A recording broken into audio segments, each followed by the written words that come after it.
السلام علیکم جی، کیا حال چال ہے آپ سب لوگوں کے؟ میں امید کرتی ہوں کہ آپ سب بالکل ٹھیک ہوں گے، خیر خیریت سے ہوں گے۔ آج ہم بہت ہی اچھا، بہت ہی مزے کا، بہت ہی ریئل ناول پڑھنے والے ہیں نگہت عبداللہ کا، جس کا نام ہے یوں نہ چاہا تھا۔ بہت بہت انٹرسٹنگ کہانی ہے، بہت زیادہ ریئل ہے۔ یہ میں آپ کو بس بتا دوں، اتنی زیادہ ریئل ہے کہ آپ کو آخر تک نا اتنی ٹینشن ہوگی، اتنا سٹریس ہوگا، اتنی زیادہ سسپینس ہوگا، اب آگے کیا ہوگا، اب آگے کیا ہوگا، کچھ غلط نہ ہو جائے، کچھ مسئلے نہ بن جائے، ایسی کہانی ہے۔ ایک لڑکی ہے صوبیہ، اور لڑکے کا کیا نام تھا یار؟ ہاں توصیف، ہاں توصیف۔ تو صوبیہ اور توصیف کی 4 سال پہلے نکاح ہوا تھا۔ توصیف امریکہ چلا گیا، اب واپس آیا، اب ان کی شادی ہونی ہے، اور کیسے ہونی ہے، کیا کیا مسئلے آئیں گے، مسئلے حل ہوں گے کہ نہیں ہوں گے۔ بہت ہی مزے کی کہانی ہے۔ بغیر وقت ضائع کیے کرتے ہیں ناول کا آغاز۔ چینل کو کر لیں سبسکرائب اگر آپ نے پہلے سے نہیں کیا ہوا تو۔ صوبیہ، سو رہی ہو کیا؟ آپی نے اس کے کمرے میں جھانک کر پوچھا تو وہ چہرے سے میگزین ہٹا کر مسکرائی اور اٹھ کر بیٹھتے ہوئے بولی، آئیے آپی، میں سو نہیں رہی۔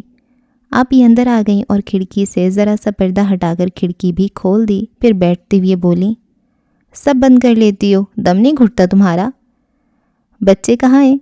اس نے انسنی کرتے ہوئے پوچھا تو آپی جیسے مشکل سے جان چھڑا کر آئی ہوں، گہری سانس کھینچتے ہوئے کہنے لگی، ابھی امی کے پاس سلا کر آئی ہوں، بہت شور کر رہے تھے، اور بھابھی کا تو تمہیں پتہ ہے، اپنے بچوں کا شور انہیں سنائی نہیں دیتا، میرے بچے ذرا سا بول لیں تو اس لیے تو میں کم آتی ہوں، آج بھی امی نے بلایا تو چلی آئی۔ کچھ کہا بھابھی نے آپ سے؟ مجھے تو نہیں، بچوں کو خواہ مخواہ ڈانٹ رہی تھی۔ جانے دیں، ان کا اپنا مزاج ہے، اس روز ان کے اپنے بھائی بھاوج آئے تو ان کے بچوں کو بھی ڈانٹ رہی تھیں۔ میں نے جب ٹوکا کہ آپ کی بھاوج کیا سوچیں گی تو کہنے لگی، جو مرضی آئے سوچے، مجھے نہیں اچھے لگتے ایسے بدتمیز بچے۔ اس نے ہنستے ہوئے بتایا تو آپ ہی منہ بنا کر بولی، ہاں ان کے بچے تو جیسے بڑے تمیزدار ہیں تو آخر میرے بھتیجے ہیں۔ وہ اترائی، پھر ایک طرف کھسک کر ان کے لیے جگہ بناتے ہوئے بولی، چلیں کچھ دیر سو جائیں، آج تو یہیں رہیں گی نا؟ نہیں بھئی، شام میں ریحان آئیں گے تو ان کے ساتھ چلی جاؤں گی۔ وہ اپنی جگہ سے اٹھ کر اس کے پاس بیٹھتے ہوئے کہنے لگی، یوں بھی آج میرا یہاں آنے کا کوئی پروگرام نہیں تھا، امی نے بلایا تو چلی آئی۔ کسی کام سے بلایا امی نے؟ اس نے یوں ہی پوچھ لیا تو آپی نے اسے دیکھ کر میں نے خیزی سے مسکرائیں، پھر اس کی تھوڑی چھو کر بولی، کام کیا، بس تم سے ایک بات کہنی ہے۔ وہ ان کی میں نے خیز مسکراہٹ سے کچھ سمجھ گئی، اس لیے نظروں کا زاویہ بدلتے ہوئے بولی، وہ ایسا ہے صوبیہ ایوان کہ توصیف احمد تم سے ملنا چاہتے ہیں۔ آپی نے ٹھہر ٹھہر کر کچھ ڈرامائی انداز میں کہا تو اس کا دل بہت زور زور سے دھڑکنے لگا، ہونٹ ہلکی سی شرمگی مسکراہٹ کی گرفت میں آ گئے، کچھ رک کر پوچھنے لگی، کیوں ملنا چاہتے ہیں وہ مجھ سے؟ اور آپی نے بڑے آرام سے کہہ دیا، بھئی ان کا کہنا ہے شادی سے پہلے وہ اپنی منکوحہ کو نہ صرف دیکھنا بلکہ اس سے مل کر باتیں بھی کرنا چاہتے ہیں کہ آیا وہ ان کی ہم مزاج ہے بھی کہ نہیں۔ اس کی مسکراہٹ یکلخت غائب ہو گئی، حیران ہو کر آپی کو دیکھنے لگی، جیسے ہی وہ خاموش ہوئیں کہنے لگی، جہاں تک مجھے یاد پڑتا ہے نکاح سے پہلے انہوں نے مجھے دیکھا تھا۔ 4 سال پہلے کی بات ہے، اس وقت غالباً تم انٹر میں پڑھتی تھیں۔ تو پھر ان 4 سالوں میں میرے سینگ تو نہیں نکل آئے؟ وہ کچھ تعصف میں گھر کر بولی تو آپی ٹوکتے ہوئے کہنے لگی، اوف ہو، اس میں حرجی کیا ہے، مل لو ان سے، اور میرا خیال ہے لڑکیاں تو منگیتروں سے ملنے کے موقع ڈھونڈتی ہیں، تمہیں کیا اعتراض ہے؟ اعتراض ملنے پر نہیں آپی، ان کے خیالات پر ہے، یعنی 4 سال نکاح میں پابند رکھنے کے بعد اب جب کہ رخصتی کا مرحلہ آ رہا ہے تو پہلے یہ دیکھنا چاہتے ہیں کہ آیا میں ان کی ہم مزاج ہوں کہ نہیں۔ وہ اس بات کو بہت بری طرح محسوس کرتے ہوئے بولی تو آپی کچھ گھبرا کر کہنے لگی، ارے نہیں پاگل ہو تم، یہ سب تو کہنے کی باتیں ہوتی ہیں، اصل میں تو وہ تمہارا دیدار کرنا چاہتے ہوں گے۔ اگر ایسی بات ہے تو بلا لیجیے انہیں، میں کھڑکی میں سے اپنا دیدار کرا دوں گی۔ اس نے بڑے آرام سے بات ختم کر دی اور آپی کچھ دیر تک اسے دیکھتی رہیں، پھر پوچھنے لگیں، کیا تمہارے اندر ان سے ملنے کی خواہش نہیں ہے؟ اس نے کوئی جواب نہیں دیا، گھٹنوں پر تھوڑی ٹکا کر جانے کیا سوچنے لگی، اور آپی کی سمجھ میں نہیں آیا اسے کیسے سمجھائیں۔ اس سے پوچھنے لگیں، پھر ہم کیا کہیں توصیف سے؟ پہلے ان سے پوچھیں کہ ان کا مقصد کیا ہے، صرف مجھے دیکھنا، ملنا، یا مجھے پرکھنا چاہتے ہیں؟ بے وقوفی کی باتیں مت کرو، بھلا یہ کوئی پوچھنے کی بات ہے؟ تو پھر کہہ دیجیے ان سے کہ مجھے نہیں ملنا۔ وہ صاف جواب دے کر لیٹ گئی تو آپی اٹھ کھڑی ہوئیں، پھر جاتے جاتے پوچھنے لگیں، اگر وہ اصرار کریں تب بھی نہیں، اس نے کہہ کر آنکھیں بند کر لیں۔ اور آپی جانتی تھیں کہ وہ بھی اپنے نام کی ایک ہے، جس بات پہ ضد میں آ جائے تو پھر خواہ دنیا ادھر سے ادھر ہو جائے، وہ اپنی بات سے نہیں ہٹتی تھی۔ اس لیے مزید کچھ کہنے کا ارادہ ترک کر کے اس کے کمرے سے نکل گئیں۔ اس نے دروازہ بند ہونے کی آواز سن کر آنکھیں کھول دیں۔ جانے کیوں اسے بے چینی محسوس ہونے لگی۔ پتہ نہیں آپی کچھ غلط کہہ گئیں یا اسے سمجھنے میں غلطی ہوئی۔ ہو سکتا ہے توصیف نے صرف ملنے کی خواہش کا اظہار کیا ہو، لیکن اس کے لیے تو وہ اسے فون کر سکتا تھا کہ جہاں دل کا معاملہ ہو وہاں اگر تیسرے کو درمیان میں لایا جاتا ہے تو اس طرح کے زمانے کو خبر نہ ہو، یعنی کچھ رازداری برتی جاتی ہے۔ لیکن اس نے اس کے برعکس طریقہ اختیار کیا تھا، جس سے ظاہر تھا کہ اس کا مقصد اسے پرکھنا ہے، اور یہ بات اسے بہت بری طرح کھٹک رہی تھی۔ کتنی دیر تک وہ کڑتی رہی، پھر اسی طرح سو گئی تھی۔ شام میں صوبیہ نے سر اٹھایا۔ وہ چائے لیے اس کے سر پر کھڑی تھی۔ اسے فوراً اٹھنا پڑا اور اس کے ہاتھ سے مگ لے کر گھونٹ گھونٹ پینے لگی۔ دھیرے دھیرے ذہن بیدار ہوا تو صوبیہ کو سر پر کھڑے دیکھ کر ٹوک کر بولی، کھڑی کیوں ہو؟ بیٹھ جاؤ یا اپنا کام کرو۔ مجھے کوئی کام نہیں ہے۔ اس کی اکتاہٹ پر وہ سر اونچا کر کے اس سے دیکھنے لگی، پھر مگ ایک طرف رکھ کر خود اٹھ کھڑی ہوئی اور واش روم کا رخ کیا۔ منہ ہاتھ دھو کر واپس آئی تو آپی بھی موجود تھیں۔ انہیں دیکھتے ہی اسے دوپہر کی بات یاد آئی، اور کیونکہ آپی اسے کھوجتی ہوئی نظروں سے دیکھ رہی تھیں اس لیے وہ فوراً انجان سی بن گئی اور بال کھول کر برش کی تلاش میں نظریں دوڑاتے ہوئے پوچھنے لگی، ریحان بھائی آ گئے کیا؟ ہاں، اور اب میں جا رہی ہوں۔ اس وقت؟ میرا مطلب ہے رات کا کھانا کھا کر جائیے گا۔ بہت دیر ہو جائے گی، اور تمہیں پتہ ہے میری ساس اکیلی ہوتی ہیں، تم دونوں آؤ نا کسی دن۔ اس نے باری باری دونوں کو دیکھتے ہوئے کہا تو صوبیہ جھٹامی بھرتے ہوئے بولی، ضرور آئیں گے، میرا آپ کی ساس سے ملنے کو بہت دل چاہتا ہے۔ وہ بھی تمہیں یاد کرتی ہیں۔ دیکھ لیں، دل کو دل سے راہ ہوتی ہے۔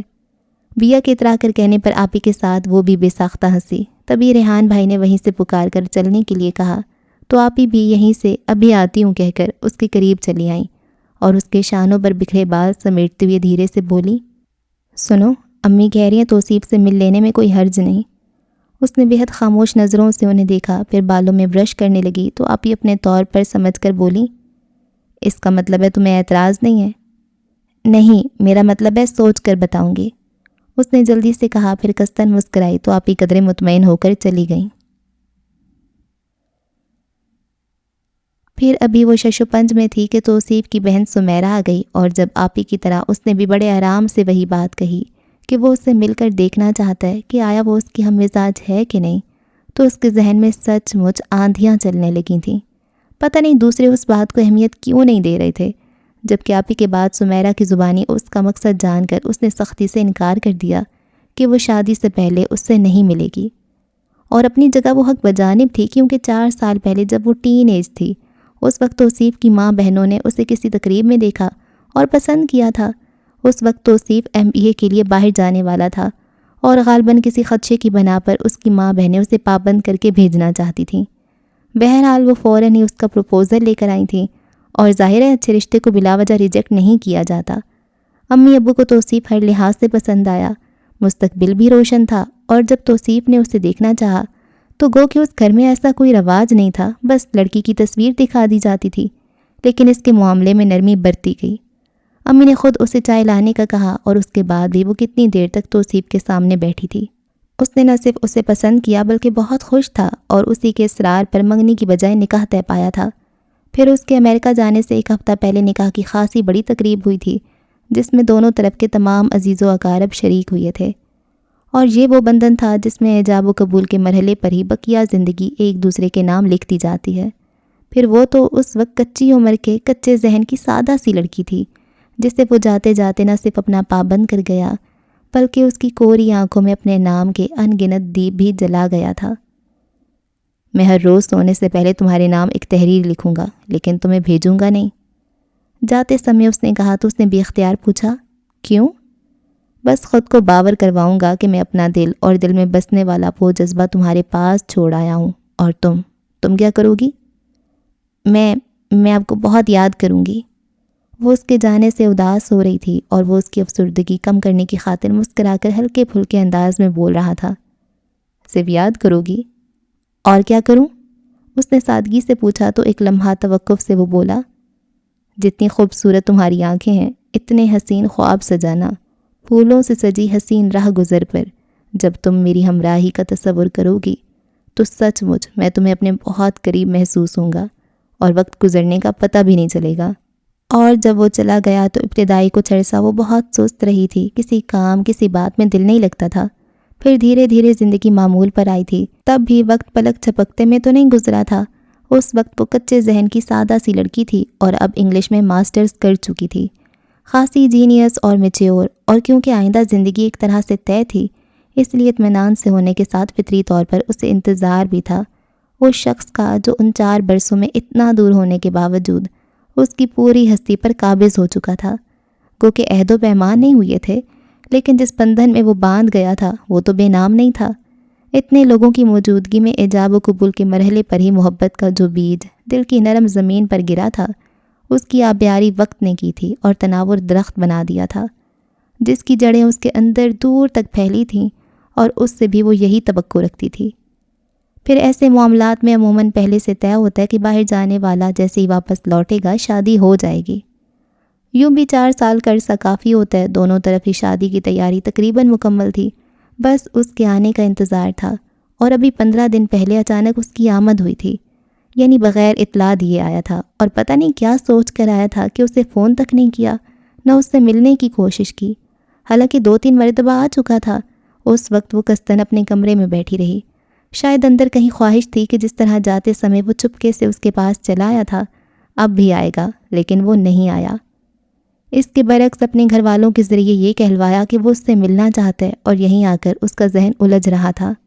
آپی اور پھر سمیرہ کو بھی وہ صاف منع کر چکی تھی کہ اس سے نہیں ملے گی، اور سمیرہ اس کا جواب پہنچاتے ہوئے اس سے کہنے لگی، بھائی آخر آپ کیوں اتنا اصرار کر رہے ہیں؟ کوئی قریبی شادی کی تاریخ رکھیں، پھر ملتے رہیے گا ساری زندگی۔ نہیں، ایسے شادی نہیں ہوگی جب تک میں اس سے مل نہ لوں۔ اس کے حتمی انداز پر سمیرہ جھنجھلا گئی۔ آپ تو ایسے کہہ رہے ہیں جیسے پہلے اسے دیکھا نہ ہو۔ یقین کریں وہ وہی صوبی ہے جسے 4 سال پہلے آپ نے دیکھا، پسند کیا اور پھر بہت خوشی سے اسے نکاح کر کے گئے تھے۔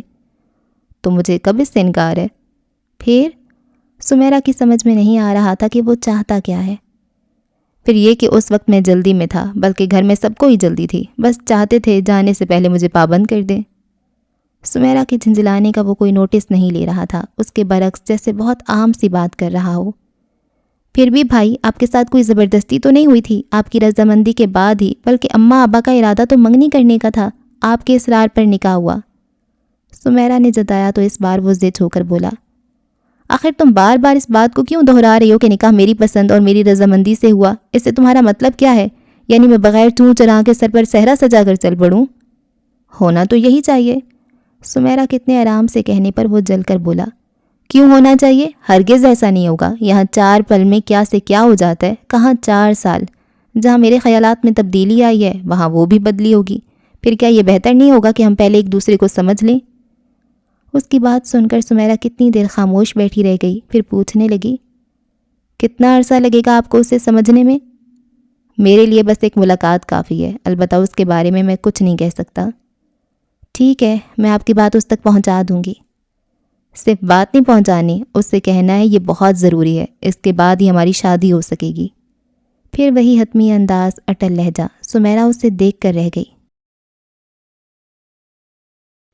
یہ صورتحال کسی کی بھی سمجھ میں نہیں آ رہی تھی کہ ادھر اصرار ادھر انکار۔ امی اور بھابھی اسے سمجھا کر تھک گئیں کہ وہ پڑھی لکھی سمجھدار لڑکی ہے، پھر کیوں اس سے ملنے سے ہچکچا رہی ہے، اور ساری باتوں کا بس اس کا ایک ہی جواب تھا، مجھے نہیں ملنا۔ اس روز امی نے پھر اسی سلسلے میں آپی کو بلا بھیجا، اور اس وقت آپی اور بیا باقاعدہ اسے گھیرے بیٹھی تھیں۔ دیکھو امی بہت پریشان ہے، آپی اپنے طور پر اسے احساس دلاتی ہوئے کہنے لگیں۔ ادھر بیا کے سسرال والے مسلسل شادی پر زور دے رہے ہیں، تم اپنا نہیں تو اس کا خیال کرو۔ تو کر دے اس کی شادی، میں نے کب منع کی ہے؟ وہ اندر ہی اندر تل ملا کر بولی، کیونکہ سب اسے الزام دے رہے تھے۔ تم سے پہلے کیسے اس کی کر دیں؟ چھوٹی ہے وہ تم سے، البتہ دونوں کی ساتھ ہو سکتی ہے۔ یہ کسی کتاب میں نہیں لکھا۔ تو تم نہیں مانو گی؟ نہیں۔ اس نے پہلے ہٹ دھرمی دکھائی، پھر ایک دم نرم پڑ کر آپی کا ہاتھ اپنے ہاتھوں میں لے کر کہنے لگی، میں کوئی ضد نہیں کر رہی آپی، اصول کی بات ہے۔ توصیف احمد کو اگر مجھے سمجھنا تھا تو نکاح سے پہلے سمجھتے، یا پھر جیسے باہر سے آئے تھے تو یوں ہی ملنے کے بہانے مجھ سے مل سکتے تھے، لیکن باقاعدہ سب پر جتا کر مجھ سے ملنے کی خواہش ظاہر کرنے کا کیا مطلب ہے؟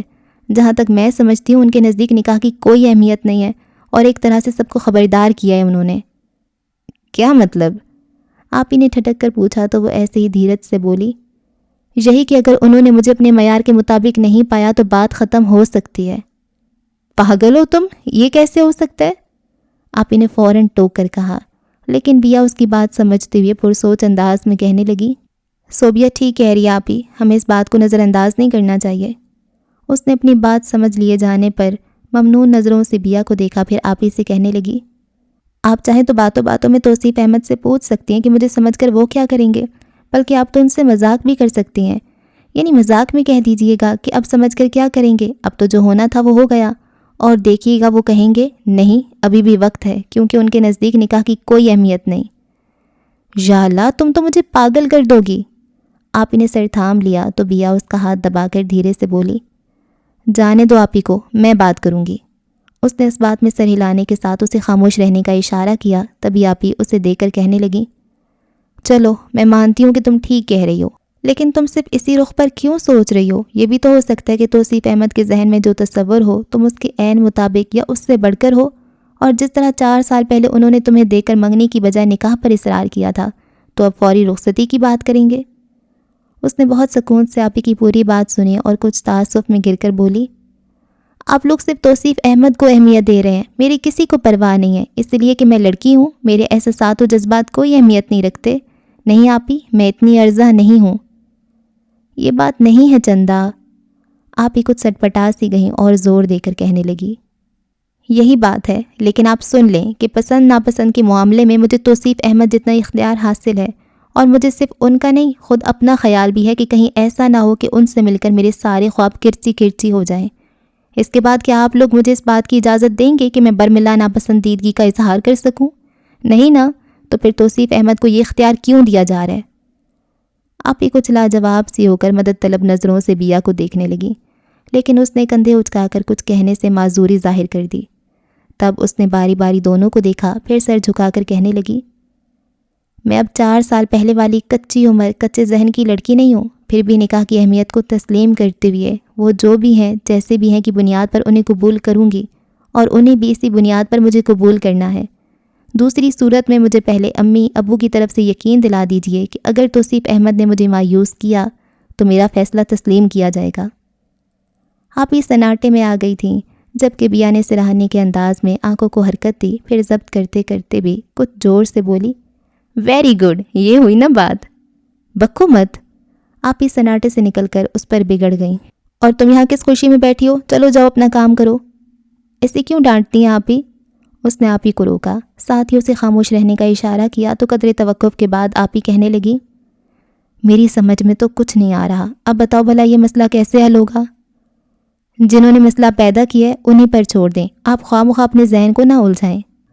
وہ بڑے آرام سے مشورہ دے کر اٹھ کھڑی ہوئی اور آپی کے روکنے پر کہنے لگی، بس آپی، اب اس سلسلے میں کوئی بات نہیں ہوگی، مجھے جو کہنا تھا کہہ دیا۔ تم بھی کمال کرتی ہو اب بھلا۔ وہ آپی کی بات سنے بغیر کمرے سے نکل گئی تو بیا جلدی سے سر جھکا کر ناخنوں سے کھیلنے لگی، پھر بھی آپی اسے لتاڑنے سے باز نہیں آئیں۔ خبردار، آئندہ تم نے صوبیہ کو شے دینے کی کوشش کی تو یوں بھی وہ کچھ ضدی واقعہ ہوئی ہے، اور وہ کوئی اچھا نہیں کر رہی، ایک ذرا سی بات کو انا کا مسئلہ بنا بیٹھی ہے۔ ہم لڑکی والے ہیں اور لڑکی والوں کو ہمیشہ جھکنا پڑتا ہے، جائز ناجائز سب سننی اور ماننی پڑتی ہیں۔ بیا نے محض جان چھڑانے کی خاطر تائیدی انداز میں سر ہلایا، ورنہ اندر ہی اندر خاصی جذبز ہو رہی تھی۔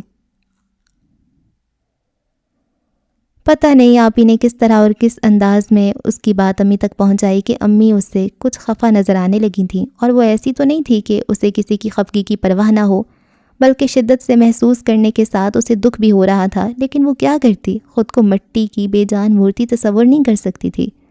اس کے اپنے احساسات تھے، پھر گزشتہ 4 برسوں میں اس نے اس شخص کے حوالے سے کیا کچھ نہیں سوچا تھا۔ پھولوں سے سجی راہ گزر پر اس کے ہاتھوں میں ہاتھ دیے وہ زندگی کی آخری حدوں تک گئی تھی، اور اسے نہیں یاد کے درمیان میں کہیں کوئی رکاوٹ نظر آئی ہو۔ سیدھا شفاف راستہ تھا جس پر قدم قدم وہ اس کے لیے اپنی محبتوں کے دیپ جلاتی گئی تھی، اور اب وہی اس کی آزمائش چاہتا تھا۔ یہ صحیح ہے، 4 سال میں بہت کچھ بدل جاتا ہے۔ اس کے خیالات بدلے، وہ بدل گئی، لیکن محبت کیسے بدل سکتی ہے؟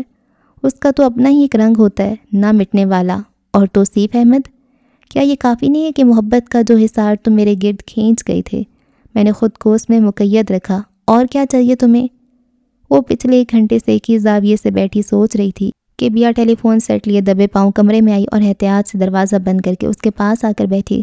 تب اس نے چونک کر دیکھا۔ بیا مسکرا کر دھیمی آواز میں بولی، توصیف بھائی کو فون کروں گی، انہیں بھی تمہارے خیالات معلوم ہونے چاہیے۔ وہ کچھ نہیں بولی، خاموشی سے اسے نمبر ڈائل کرتے ہوئے دیکھنے لگی، پھر ایسی خاموش نظریں اس کے چہرے پر جما دیں۔ ہیلو توصیف بھائی، السلام علیکم، بیا نے قدرے شوخی سے کہا، ساتھ ہی اسے ایسی نظروں سے دیکھا جیسے کہہ رہی ہو کہ لائن پر وہی ہے۔ خیریت جناب؟ بالکل خیریت، بس نیند نہیں آ رہی تھی، سوچا آپ کو تنگ کر لوں۔ اچھا، وہ ذرا سا ہنسا اور ایک لمحہ توقف سے پوچھنے لگا، اور وہ کہاں ہے؟ وہ کون؟ اچھا وہ سو رہی ہے۔ بیا نے اس کے اشارے پر جھوٹ بولا تو وہ قدرے حیرت سے پوچھنے لگا، اتنی جلدی؟ ابھی تو صرف 10 بجے ہیں۔ بس اس کی طبیعت کچھ ٹھیک نہیں تھی، اس لیے جلدی سو گئی، اٹھا دوں کیا؟ نہیں، وہ کون سا مجھ سے بات کرے گی، ویسے بھی وہ مجھ سے ملنے سے گریزاں کیوں ہے؟ اس نے ایک دم سنجیدہ ہو کر پوچھا، اور اس کے لہجے کی سنجیدگی محسوس کرنے کے باوجود بیا نے ہلکے پھلکے انداز میں کہا، یہ تو اسی سے پوچھئے گا۔ کب؟ میرا مطلب ہے ملاقات ہو تو پوچھوں۔ شادی کے بعد پوچھ لیجئے گا۔ بیا نے خود کو حد درجہ لاپرواہ ظاہر کیا تو دوسری طرف وہ خاموش ہو گیا۔ کچھ دیر بعد اسے ہی ٹوکنا پڑا، ہیلو توصیف بھائی، سو گئے کیا؟ سنو، وہ اس کی بات نظر انداز کر کے کہنے لگا، صوبیہ سے کہو میں اس سے ہر صورت ملنا چاہتا ہوں۔ سوری توصیف بھائی، یہ ممکن نہیں ہے۔ وہ بھی سنجیدہ ہو گئی۔ کیوں؟ کیا اسے یہ خدشہ ہے کہ کہیں میں اسے ریجیکٹ نہ کر دوں؟ اس کی بات پر سچ مچ بیا کا دماغ گھوم گیا، پر مشکل خود پر قابو پانے کے بعد کہنے لگی، نہیں، بلکہ اسے آپ کے ریجیکٹ ہونے کا خدشہ ہے۔ کیا مطلب؟ میں نے تو آپ کی بات کا مطلب نہیں پوچھا، اور جب میں سمجھ گئی ہوں تو آپ کو بھی سمجھ لینا چاہیے۔ اوکے، خدا حافظ۔ اس کے ساتھ ہی اس نے سلسلہ منقطع کر دیا اور خاموش نظروں سے اسے دیکھنے لگی۔ تو گو اس نے دوسری طرف کی بات نہیں سنی تھی، لیکن بیا کی باتوں سے ہی سب سمجھ کر کہنے لگی، ٹھیک کہا تم نے، لیکن صوبی یہ سب اچھا نہیں ہو رہا، اس طرح تو معاملہ خراب ہو جائے گا۔ بیا کو حالات کی سنگینی کا پہلی بار احساس ہو رہا تھا۔ تو میری جان، اس کے ذمہ دار ہم تو نہیں ہیں۔ توصیف احمد اگر مجھ سے دامن چھڑانا چاہتے ہیں تو ایسے ہی منع کر دیں۔ یہ خواہ مخواہ ملنے کا ڈھونگ کیوں رچانا چاہتے ہیں تاکہ بعد میں اعلان کہتے پھریں کہ نہ وہ میرے معیار کی تھی نہ میری ہم مزاج؟ اس نے بظاہر بڑے آرام سے کہہ دیا، ورنہ جتنے دکھ سے اسے گزرنا پڑ رہا تھا یہ وہی جانتی تھی۔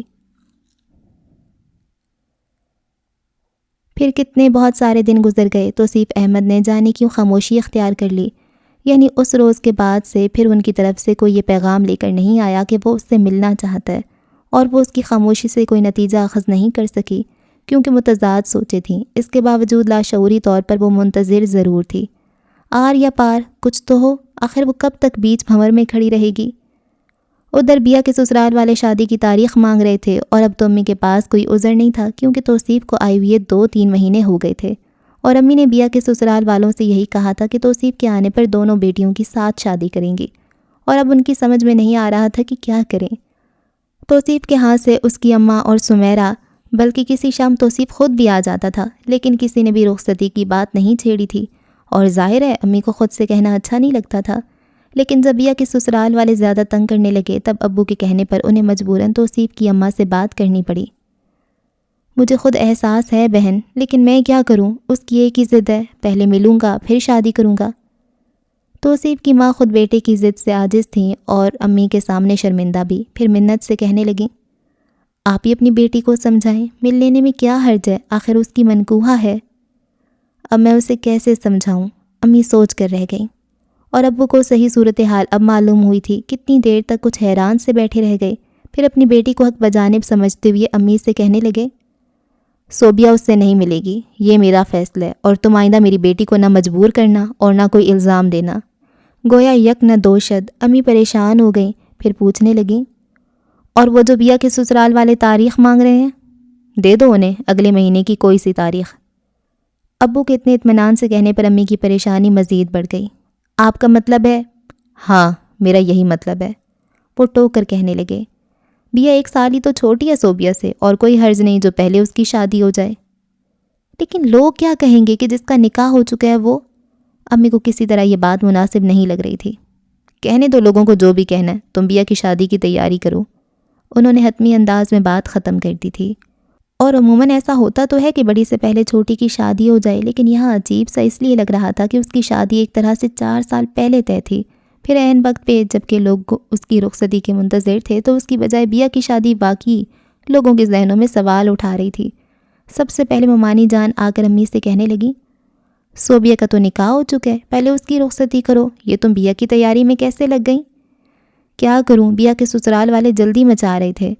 امی نے پہلے سے جواب سوچ رکھا تھا، اس کے بارے میں کہنے لگیں، صوبیہ کی فکر نہیں ہے مجھے، تو صرف اپنے کام میں سیٹ ہو جائے پھر رخصتی کریں گے۔ اور ہر ایک کے سامنے اس کی طرف سے بے فکری ظاہر کرتے ہوئے امی خود اندر سے کتنی فکر مند تھیں یہ وہی جانتی تھیں، لیکن وہ کیا کرتی؟ پہلے بات اصول کی تھی، پھر ضد بنی، اور اب تو انا کا مسئلہ ہو گیا تھا۔ حالانکہ وہ اپنی محبت سے بھی دستبردار ہونے کو تیار نہیں تھی، لیکن اس کا یہ مطلب نہیں تھا کہ محبت کو پانے کے لیے وہ اپنی انا و خودداری کا جنازہ نکال دے۔ ایسا وہ نہیں کر سکتی تھی، اور بیا اسے حق بجانب سمجھنے کے باوجود اب بیٹھی اس کی خوشامد کر رہی تھی۔ پلیز صوبی، مان جاؤ نا، ایک بار مل تو لو توصیف بھائی سے۔ کیوں ملوں؟ اور یہ تم کس خوشی میں ان کی فیور کر رہی ہو؟ اس نے قدرے خفگی سے ٹوکا۔ صوبیہ منہ پھلا کر بولی، میں ان کی فیور نہیں کر رہی۔ پھر یہ کہ مجھے اچھا نہیں لگ رہا، ابو نے میری شادی طے کر دی، اور دیکھنا شادی میں سب پوچھیں گے کہ تمہاری رخصتی کیوں نہیں ہوئی۔ تم سے بہرحال کوئی نہیں پوچھے گا، تم اطمینان رکھو۔ میں اطمینان سے نہیں ہو سکتی، اور ایمان سے مجھے توصیف بھائی پر اتنا غصہ آ رہا ہے۔ آخر انہیں ہو کیا گیا ہے؟ شادی تو انہیں کرنی ہی ہے، آج نہیں تو کل، پھر اس خواہ مخواہ کی ضد کا فائدہ؟ پھر رک کر بولی، سنو، تم ان سے فون پر تو بات کر سکتی ہو۔ خدا کے لیے ختم کرو یہ موضوع، میں کچھ نہیں کر سکتی۔ اس نے عاجز آ کر ہاتھ جوڑے۔ بیا کچھ دیر تک اسے دیکھتی رہی، پھر کہنے لگی، چلو میں اس موضوع پر بات نہیں کرتی، لیکن صوبی ایک بات بتاؤ، کیا تمہیں ان سے محبت ہے؟ وہ ایک پل کو ساکت ہو گئی، پھر مسکرانے کی کوشش میں جانے کیوں آنکھوں میں نمی اتر آئی تھی، جسے چھپانے کی خاطر رخ موڑتے ہوئے بولی، تمہارا کیا خیال ہے؟ میرا خیال ہے تم دونوں ایک دوسرے سے محبت کرتے ہو، بیا نے فوراً کہا، اور اس کے خاموش رہنے پر پوچھنے لگی، میرا خیال ٹھیک ہے نا؟ اپنے بارے میں بتا سکتی ہوں، لیکن توصیف احمد کا مجھے نہیں پتہ۔ اس کے صاحب کوئی سے کہنے پر یہ اشتیاق سے بولی، چلو اپنے بارے میں بتا دو۔ میرا خیال ہے تم جانتی ہو، بلکہ ہر شخص جانتا ہے کہ اس معاملے میں ہم لڑکیاں کتنی بے وقوف ہوتی ہیں، اور میں صوبیہ ابتدا ہی میں ایسے بندھن میں بندھی کہ پھر کوئی اور سوچ، کوئی اور تصور ہی میرے نزدیک گناہ تھا۔ پھر جاتے جاتے وہ میرے دل کی زمین پر اپنی محبت کا بیج بھی تو بو گیا تھا۔ ایسے میں مذاق میں بھی نہیں کہہ سکتی کہ مجھے اس کا خیال نہیں، اور صرف خیال کی بات نہیں ہے بیا، میری آنکھوں میں سجنے والے ہر خواب کی دہلیز پر اسی کا پہرا ہے۔ پوری ایمانداری سے اعتراف کرتے ہوئے وہ کھو سی گئی تھی، جانے کیا کیا کہہ گئی، شاید اپنے آپ سے بولنے لگی تھی۔ بیا چپ چاپ اسے دیکھتی رہی، کستر نہیں ٹوکا، اور پھر اسی خاموشی سے اٹھ کر چلی گئی تو کتنی دیر بعد اسے احساس ہوا کہ وہ اپنے آپ بول رہی ہے، اور کوئی سننے والا بھی نہیں، اور اسے حیرت نہیں ہوئی، اس کے برعکس دکھ کا احساس تھا جس نے پلکوں پر نمی اتار دی تھی۔ پھر بیا کی شادی کی تیاریوں میں بظاہر وہ بہت مصروف ہو گئی، سارا وقت اپنا ذہن ادھر ادھر کے کاموں میں الجھائے رکھتی، لیکن آنے والی عزیز رشتہ دار خواتین جب امی سے پہلا سوال اسی کے متعلق کرتیں تو وہ اندر ہی اندر جھنجھلا کر رہ جاتی۔ ساتھ ہی اسے توصیف احمد پر غصہ آتا، جس نے اسے تماشا بنا دیا تھا۔ بارہا دل چاہا اسے فون کر کے صرف اتنا کہے کہ میرا اب تم سے کوئی تعلق نہیں، لیکن مشکل یہ تھی کہ اگر اس میں اتنی جرأت ہوتی تب بھی وہ ایسا نہیں کر سکتی تھی۔ بہرحال ان ساری باتوں سے قطع نظر اس کی کوشش ہی تھی کہ اس کی اندرونی کیفیت اور اضطراب کسی پر ظاہر نہ ہو، اور بڑی حد تک وہ اپنی کوشش میں کامیاب بھی ہو گئی تھی۔ شادی کے روز وہ سرے شام ہی بیا کے ساتھ بیوٹی پارلر چلی گئی تھی، پھر وہیں سے شودی حال پہنچی تو اس وقت تک بارات نہیں آئی تھی۔ بیا کو پھوپھی جان کے حوالے کر کے وہ امی کے کہنے پر اپنی کزنز کے ساتھ بارات کے استقبال کے لیے گیٹ کے پاس کھڑی ہوئی، تبھی بھیا نے ڈھیر سارے سرخ گلابوں کے ہار اسے تھما دیے جو مہمان خواتین کے گلوں میں ڈالنے تھے۔ اس نے ایک ایک ہار نکال کر سب کو تھمانا شروع کیے، کیونکہ وہ بہت احتیاط سے نکال رہی تھی، پھر بھی آخر میں کتنے الجھ گئے تھے۔ اوف ہو، وہ جھنجھلا گئی، اب ان کا کیا کروں؟ سلجھاؤ انہیں اور ذرا جلدی کرو، بارات آنے والی ہے۔ آپ ہی بڑے آرام سے کہہ کر آگے بڑھ گئیں تو وہ قریب کھڑی مینو سے پوچھنے لگی، سنو، کبھی الجھی ڈور بھی سلجھی ہے؟ پہلے یہ بتاؤ کون سی ڈور کی بات کر رہی ہو؟ مینو نے شریر سی معنی خیز مسکراہٹ کے ساتھ کہا تو وہ سٹ پٹا کر بولی، کیا مطلب؟ بھائی ایک تو وہ اپنی پتنگ باز سجنا والی کیا کہتی ہے، ہاں آنکھوں آنکھوں میں الجھی ڈور، لگا پیچا تو۔ بکو مت۔ وہ ٹوک کر ایک طرف ہٹ کر کھڑی ہو گئی اور بہت احتیاط سے دھاگے سلجھانے کی کوشش کرنے لگی۔ اس کا سارا دھیان اسی طرف تھا۔ مان اپنے چہرے پر بے نام سی تپش محسوس کر کے اس کا دل عجب انداز سے دھڑکا اور فوراً سر اونچا کرنے کی بجائے وہ دزدیدہ نظروں سے ادھر ادھر دیکھنے لگی۔ آس پاس کوئی نہیں تھا، تب اپنی تئیں اس نے بہت سنبھل کر سر اونچا کیا تو نظریں اسی پر جا ٹھہریں جو جانے کب سے اسے دیکھ رہا تھا۔ میرے خدا! وہ اس کی نظروں سے گھبرائی ضرور، لیکن فوراً ہی انجان بن گئی اور بالکل غیر محسوس طریقے سے اس کی طرف سے رخ موڑ کر دھیرے دھیرے چلتی ہوئی مینو کے پاس آ گئی اور الجھے ہوئے ہاروں کا ایک سرا اسے تھماتے ہوئے بولی، پلیز میری مدد کرو۔ گھبراہٹ میں اس کی آواز کچھ بھاری ہو گئی تھی کیونکہ ابھی بھی وہ اس کی نظریں اپنے وجود پر محسوس کر رہی تھی۔ رہنے دو اب، بلکہ ایسا کرو یہ پورا گچھا سمدھن کے گلے میں ڈال دو۔ تم ڈال دینا۔ اس کے لیے اب یہاں کھڑے ہونا بہت مشکل تھا، اس لیے سب مینوں کو تھما کر تیز تیز قدموں سے اندر چلی آئی۔ میک اپ روم میں داخل ہوئی تو بیا اکیلی بیٹھی تھی۔ وہ گرنے کے انداز میں اس کے قریب آ بیٹھی اور اپنی سانسیں ہموار کرنے لگی۔ خیریت، کیا ہوا ہے؟ بیا نے قدرے تشویش سے پوچھا تو وہ ذرا سا مسکرا کر بولی، کچھ نہیں، تیز چلنے کی وجہ سے سانس بھول گئی۔ اور یہ تم اکیلی کیوں بیٹھی ہو؟ میرا مطلب ہے پھوپھی جان کہاں ہے؟ باتھ روم گئی ہیں۔ اچھا، ویسے بیا تم بہت پیاری لگ رہی ہو ماشاءاللہ۔ وہ بہت نرمی سے بیا کی تھوڑی چھو کر بولی تو وہ اس کا ہاتھ پکڑ کر پوچھنے لگی، سنو، توصیف بھائی بھی تو آئے ہوں گے، تم نے دیکھا انہیں؟ انہیں سے بھاگ کر تو یہاں آئی ہوں۔ اس کے منہ سے بلا ارادہ سچ نکل گیا، پھر اس نے چھپانے یا بات بدلنے کی کوشش نہیں کی، کچھ برا ماننے والے انداز میں کہنے لگی، عجیب آدمی ہے، مسلسل گھور رہے تھے۔ صرف گھور رہے تھے؟ میرا مطلب ہے مسکرائیے سلام کیا؟ بیا نے اشتیاق سے پوچھا تو وہ جل کر بولی، جی نہیں، میں نے ایسا کوئی موقع نہیں دیا۔ بالکل پاگل ہو تم، اتنا اچھا موقع ہاتھ آیا اور تم نے گنوا دیا۔ بلکہ ایسا کرو، خبردار اپنے مشورے اپنے پاس رکھو۔ اس نے فوراً ٹوک دیا اور پھوپھی جان کے آنے پر ان کی طرف متوجہ ہو گئی۔ پھر سارا وقت وہ یہی کرتی رہی، جہاں توصیف احمد موجود ہوتا وہ وہاں سے دور چلی جاتی۔ ولیمے میں بھی اس نے یہی کیا، حالانکہ دیکھ رہی تھی کہ اس کی متلاشی نظریں مسلسل اسے کھوجتی رہی ہیں، پھر بھی خود کو چھپاتی رہی۔ اور بات صرف دیکھنے کی نہیں تھی، وہ اس سے ملنا چاہتا تھا اور ملنے کے بہانے تو بہت ہو سکتے تھے، لیکن جو وہ چاہتا تھا وہ اسے گوارا نہیں تھا۔ پہلی بار بھی اسے دیکھتے ہی اس نے منگنی کی بجائے نکاح پر اصرار کیا تھا، اور اب ایک بار پھر اسے دیکھتے ہی دل مچلنے لگا تھا۔ تیز روشنی کے نیچے کھڑی، اطراف سے بے نیاز گلابوں سے الجھتی ہوئی، وہ کتنی اپنی سی لگی تھی۔ اسی وقت ہی اس کا دل چاہا تھا کہ وہ بہت خاموشی سے اس کے قریب چلا جائے اور اس کے ہاتھوں سے سارے ہار لے کر اپنی ہار سمیت اس کے گلے میں ڈال دے، اور شاید وہ ایسا کر گزرتا، لیکن وہ دیکھتے ہی منہ موڑ کر چلی گئی تھی، اور بس وہی ایک لمحہ تھا جو وہ ہر بات بھلانے پر آمادہ ہو گیا تھا۔ اس کے بعد صرف دل کا مچلنا رہ گیا تھا اور اس کی سمجھ میں نہیں آ رہا تھا کیا کرے۔ عجیب سی شش و پنج میں کتنے دن گزر گئے۔ اس روز سمیرہ آئی تو حسب سابق پھر اس کے سر ہو گئی، بھائی کچھ اماں کے اکیلے پن کا خیال کریں، آخر آپ نے کیا سوچا ہے؟ کس بارے میں؟ وہ قصداً انجان بن گیا۔ میں آپ کی شادی کی بات کر رہی ہوں۔ اس کے انجان بننے پر سمیرہ پہلے جھنجھلا کر بولی، پھر اچانک خیال آنے پر کہنے لگی، اور ہاں، بیا کی شادی میں آپ نے دیکھا تو ہوگا صوبیا کو، میرا مطلب ہے یہی چاہتے تھے نا آپ کہ پہلے اسے دیکھیں گے؟ صرف دیکھنے کی بات نہیں تھی، ملنا چاہتا ہوں میں اس سے۔ اس نے پھر وہی بات دہرائی تو سمیرہ جو اچانک خاص پرجوش ہو گئی تھی، ایسے ہی ایک دم مایوس ہو کر نفی میں سر ہلانے لگی۔ مشکل ہے، کیونکہ صوبیا بار بار منع کر چکی ہے اور میرا خیال ہے ہم اسے مجبور نہیں کر سکتے۔ آخر کب تک؟ وہ جانے کیا سوچ کر اپنے آپ سے بولا، لیکن سمیرہ اس کی خود کلامی سن کر کہنے لگی، میری سمجھ میں نہیں آتا، آخر آپ لوگوں نے درمیان میں یہ کیا مسئلہ کھڑا کر دیا ہے؟ اب تک تو صوبیا اس گھر میں رچ بس گئی ہوتی۔ قدرے توقف سے افسوس کے ساتھ کہنے لگی، میرا خیال ہے آپ کو اس سے شادی کرنی نہیں ہے، تو بھائی صاف منع کر دیں، ہم کوئی اور لڑکی دیکھ لیتے ہیں۔ کیا؟ وہ پہلے چکرایا پھر بگڑنے لگا۔ دماغ صحیح ہے تمہارا؟ برسوں سے نکاح میں بٹھا کر اب منع کر دوں؟ تم نے یہ کہا کیسے، اور کیسے سمجھ لیا کہ میں اس سے شادی نہیں کرنا چاہتا؟ صرف میں نہیں، سبھی سمجھ رہے ہیں اور صوبیہ بھی۔ اس کے بگڑنے پر وہ بھی منہ پھلا کر بولی تو وہ چونک کر پوچھنے لگا، صوبیہ؟ کیا سمجھ رہی ہے صوبیہ؟ یہی کہ آپ اس سے شادی نہیں کرنا چاہتے، اور برا نہیں مانے بھائی، غلطی آپ کی ہے اور ابھی بھی وقت ہے، آپ اپنی ضد چھوڑ دیں، سیدھے سیدھے بیاہ لائیں اسے، ورنہ اس کے پورے اعصاب تن گئے۔ ورنہ کچھ بھی ہو سکتا ہے۔ اپنی تئیں سمیرا اسے نئے خدشے سے دو چار کر کے چلی گئی تھی تو کچھ دیر تک وہ اسی نہج پر سوچتا رہا، پھر یوں سر جھٹکا جیسے اس کا ذہن اس بات کو قبول نہ کر رہا ہو، یعنی اس کے خیال میں یہ ممکن ہی نہیں تھا کہ اس کی طرف سے مایوس ہو کر صوبیہ یا اس کے گھر والے اس کے بارے میں کچھ اور سوچنے لگیں۔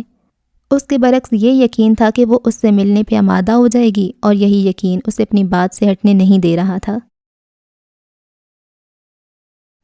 اور پھر وہ واقعی اس سے ملنے پر آمادہ ہو گئی، لیکن اس سے پہلے اس نے امی ابو کی طرف سے یہ یقین حاصل کیا تھا کہ اگر توصیف احمد نے اسے مایوس کیا تو پھر اس کا فیصلہ تسلیم کیا جائے گا۔ اس کے بعد طے شدہ پروگرام کے مطابق جب وہ اسے لینے آیا تو اپنے سارے جذبے وہ قصداً گھر کی چار دیواری میں چھوڑ آئی تھی، کیونکہ وہ نہیں چاہتی تھی کہ کسی بھی لمحے اچانک اس پر عیاں ہو جائے۔ ظاہر ہے جب اس کے نزدیک ان جذبوں کی کوئی اہمیت نہیں تھی، اس کے برعکس آئندہ زندگی کا دار و مدار آج کی ملاقات پر تھا، تو پھر وہ کیوں اپنے جذبوں کو رسوا کرے؟ کیسی ہیں آپ؟ وہ کچھ اتنے لیے دیے انداز میں بیٹھی تھی کہ وہ کوشش اور چاہنے کے باوجود بے تکلفی سے اسے مخاطب نہیں کر سکا۔ ٹھیک ہوں، آپ کیسے ہیں؟ آپ کو کیسا لگ رہا ہوں؟ وہ تکلف کا پردہ چاک کرنے کی غرض سے قدرے شوخی سے مسکرا رہا تھا، لیکن وہ یکسر نظر انداز کر کے پوچھنے لگی، کیوں ملنا چاہتے تھے آپ مجھ سے؟ کوئی خاص بات نہیں ہے۔ وہ اس کی غیر معمولی سنجیدگی سے اندر ہی اندر جذبز ہو کر بولا، اور اس نے قدرے تعجب کا اظہار کیا۔ کیا مطلب؟ یعنی کوئی خاص بات نہیں، پھر بھی اتنا اصرار تھا؟ اور آپ کو اعتراض کیوں تھا؟ مجھے اعتراض آپ سے ملنے پر نہیں تھا، بلکہ… وہ ایک دم سے ہونٹ بھینچ کر گلاس وال سے پرے دیکھنے لگی، پھر کچھ دیر بعد اس کی طرف چہرہ موڑ کر بولی، میرا خیال ہے ہمیں اصرار و اعتراض پر بحث کی بجائے اصل بات کرنی چاہیے۔ کم آن صوبیہ، وہ جیسے سوال جواب سے اکتا گیا، ہم برسوں بعد مل رہے ہیں تو بجائے ایک دوسرے کا احوال پوچھنے کے احتساب کرنے بیٹھ گئے ہیں، کیا ہم اچھی باتیں نہیں کر سکتے؟ اچھی باتوں کے لیے موڈ اچھا ہونا ضروری ہے، تو اپنا موڈ ٹھیک کرو، وہ جلدی سے بولا۔ سوری، یہ میرے اختیار میں نہیں ہے۔ چلو پھر پانی کی طرف چلتے ہیں، تمہارا موڈ آپ ہی آپ ٹھیک ہو جائے گا۔ وہ کہتا ہوا اٹھ کھڑا ہوا اور کاؤنٹر پر جا کر بل پے کرنے لگا، پھر وہیں سے اسے اشارہ کیا تو وہ جانے کیا سوچتی ہوئی اس کے پیچھے چلی آئی۔ شام گہری ہو رہی تھی، لوگوں کے ہجوم سے دور گیلی ریت پر اس کے سنگ چلتے ہوئے ایک پلکوں سے یوں لگا جیسے گزرے برسوں میں دیکھے خواب اچانک زندہ ہو گئے ہوں۔ یوں ہی چلتے ہوئے اس کا کندھا بے خیالی میں کتنی بار اس کے بازو سے جا لگا، اور ہر بار اسے اپنے وجود میں سرد لہر دوڑتی محسوس ہوئی۔ تب وہ اس سے پہلے ہی پتھروں کی سیڑھیاں پھلانگ کر اوپر دیوار کی پاس جا کھڑی ہوئی۔ آئس کریم کھاؤ گی؟ وہ قریب آیا تو پوچھنے لگا۔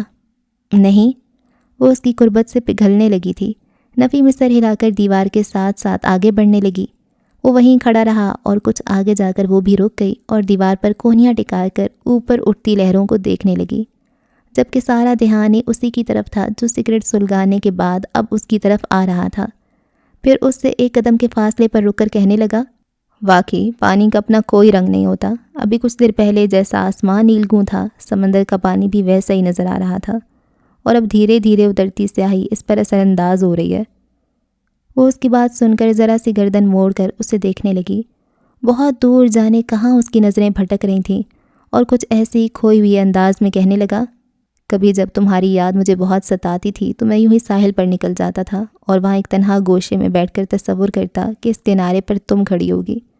اس کے بعد بے خیالی میں مجھ سے جانے کیسی کیسی حرکتیں سرزد ہوتی تھیں، کبھی ہاتھ ہلاتا یوں جیسے یہاں تم کھڑی دیکھ رہی ہو، کبھی تمہیں پکارتا اور کبھی کسی سیپ کو چوم کر تمہاری طرف پھینکتا۔ کیا تمہارے ہاتھ کبھی ایسی سیپ آئی جس پر… یوں ہی بات کرتے ہوئے اس پر نظر پڑی تو ہنس دیا۔ ارے پتہ نہیں کیا کہہ رہا ہوں میں، آؤ چلیں۔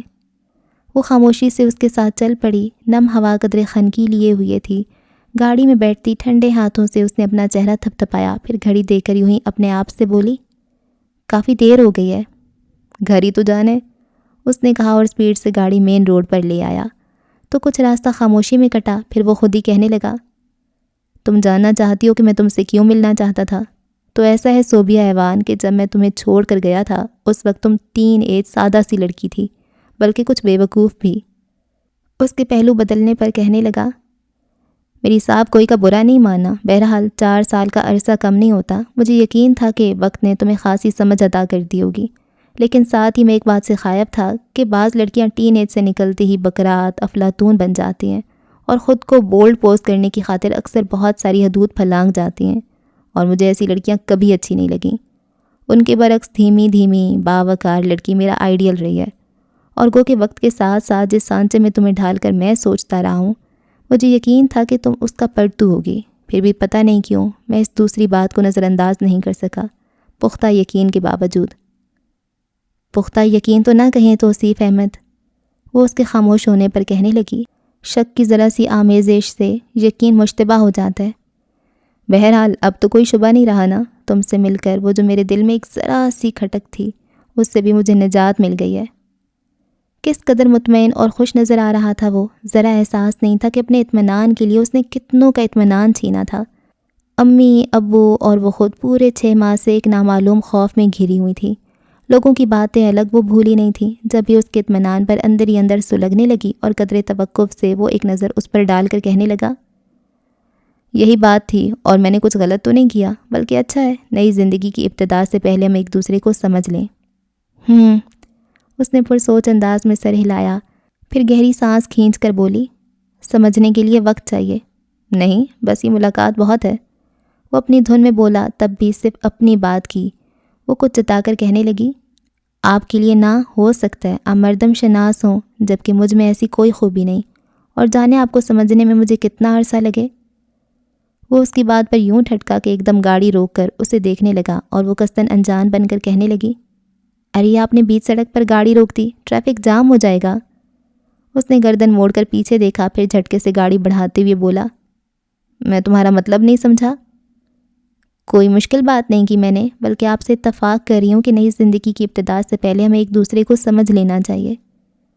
وہ بڑی خوبصورتی سے اس کی چال آگے بڑھا رہی تھی، اور پتہ نہیں وہ سمجھ کر خاموش ہو گیا یا خاموش ہو کر سمجھنے کی کوشش کرنے لگا۔ تب بھی اسے سمیرا کی بات یاد آئی جو اس نے پوچھا تھا، کتنا عرصہ لگے گا آپ کو اسے سمجھنے میں؟ اور اس نے کہا تھا، میرے لیے بس ایک ملاقات کافی ہے، البتہ صوبیہ کے بارے میں کچھ کہہ نہیں سکتا۔ اور اپنی بات سوچتے ہوئے فوری طور پر اس کی سمجھ میں نہیں آیا کہ اس کی بات کے جواب میں کیا کہے، اور خاموش بھی نہیں رہنا چاہتا تھا، لیکن کوئی بات ہی نہیں تھی، بلکہ اس کی سمجھ میں نہیں آ رہی تھی، جبکہ وہ مطمئن سی ہو گئی تھی، اور اس کے بارے میں آپ اپنے جال میں سے یاد آ گیا۔ سوچتے ہی وہ اندر ہی اندر ہنس پڑی، پھر اس کے گھر کے سامنے گاڑی روکتے ہی وہ پوچھنے لگا، کتنا وقت چاہیے تمہیں؟ سوری، وقت کا تعین نہیں کر سکتی، کیونکہ کسی کو سمجھنے کے لیے کبھی ایک لمحہ کافی ہوتا ہے اور کبھی عمر بیت جاتی ہے۔ پھر قدرے رک کر پوچھنے لگی، کتنا انتظار کر سکتے ہیں آپ؟ برس، 2 برس، شاید برس ہا برس۔ سوچتا ہوا انداز تھا، اور برس ہا برس کہتے ہوئے اس کی آنکھوں میں دیکھ کر دلکشی سے مسکرایا تو اس کا دل یکبارگی بڑی زور سے دھڑکا، فوراً اپنی طرف کا دروازہ کھول کر اتر گئی۔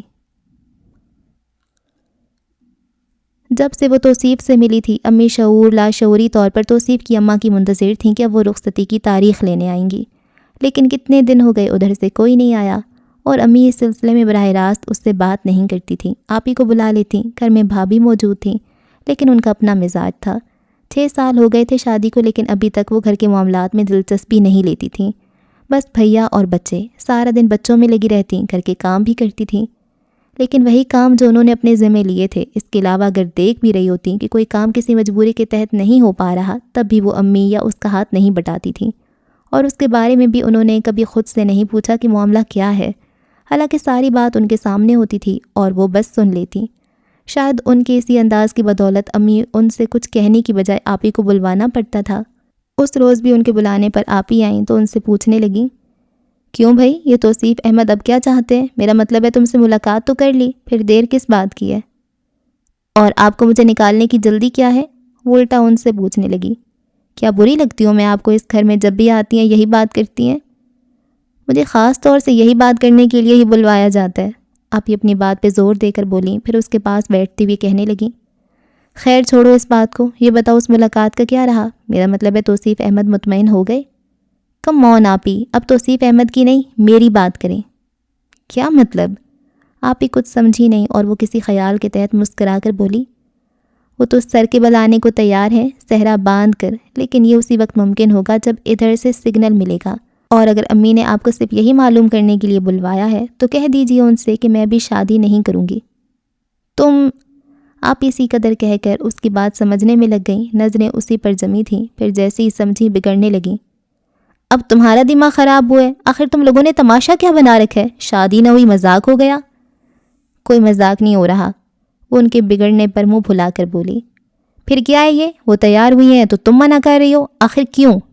وہ کچھ نہیں بولی تو قدرے توقف سے آپ ہی سمجھاتی ہوئی کہنے لگیں، ایسے نازک معاملے کو ضد مت بناؤ صوبیا، کیا تم نہیں جانتی بیا کی شادی میں لوگ کیسی کیسی باتیں بنا رہے تھے؟ مجھے لوگوں کی پرواہ نہیں ہے آپ ہی، اور میں ضد بھی نہیں کر رہی۔ آپ کو کیا پتا یہ 6 ماہ کا عرصہ میں نے کس اذیت میں گزارا؟ وہ اچانک پھٹ پڑی۔ میری ہر رات آنکھوں میں کٹی جبکہ وہ شخص اطمینان سے تھا۔ میں اور کچھ نہیں چاہتی، بس اتنا وقت تو دیجیے کہ میں اس شخص کو اس کی غلطی کا احساس دلا سکوں۔ مردوں کو کہاں ہوتا ہے احساس؟ نہیں ہوتا۔ نہیں آپ ہی، پہلے سے ہی یہ سوچ لینا تھا کہ انہیں احساس نہیں ہوگا، غلط ہے، ہمیں ہمیشہ کوشش کرنی چاہیے۔ تو میری جان یہ کوشش تم بعد میں بھی کر سکتی ہو۔ نہیں، اگر اب انہیں احساس نہیں ہوا تو پھر کبھی نہیں ہوگا، اور آپ فکر نہیں کریں، بہت زیادہ وقت نہیں لگے گا۔ آخر میں اس نے مسکرا کر ایک طرح سے آپ ہی کو تسلی دی۔ دیکھ لو پھر کوئی اور مسئلہ نہ ہو جائے۔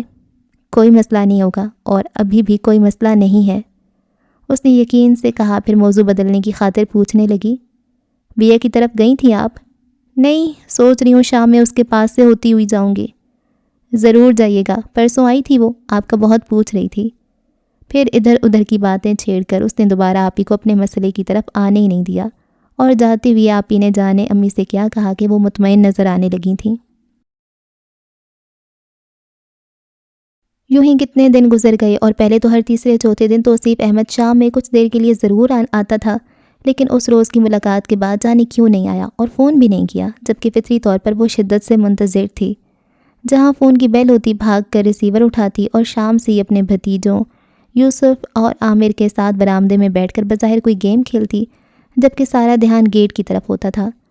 ابو اور پھر بھیا کی آمد پر گیٹ کھلتا تو وہ فوراً چونک کر دیکھتی، اور اس کے بعد بھی کتنی دیر تک وہیں موجود رہتی۔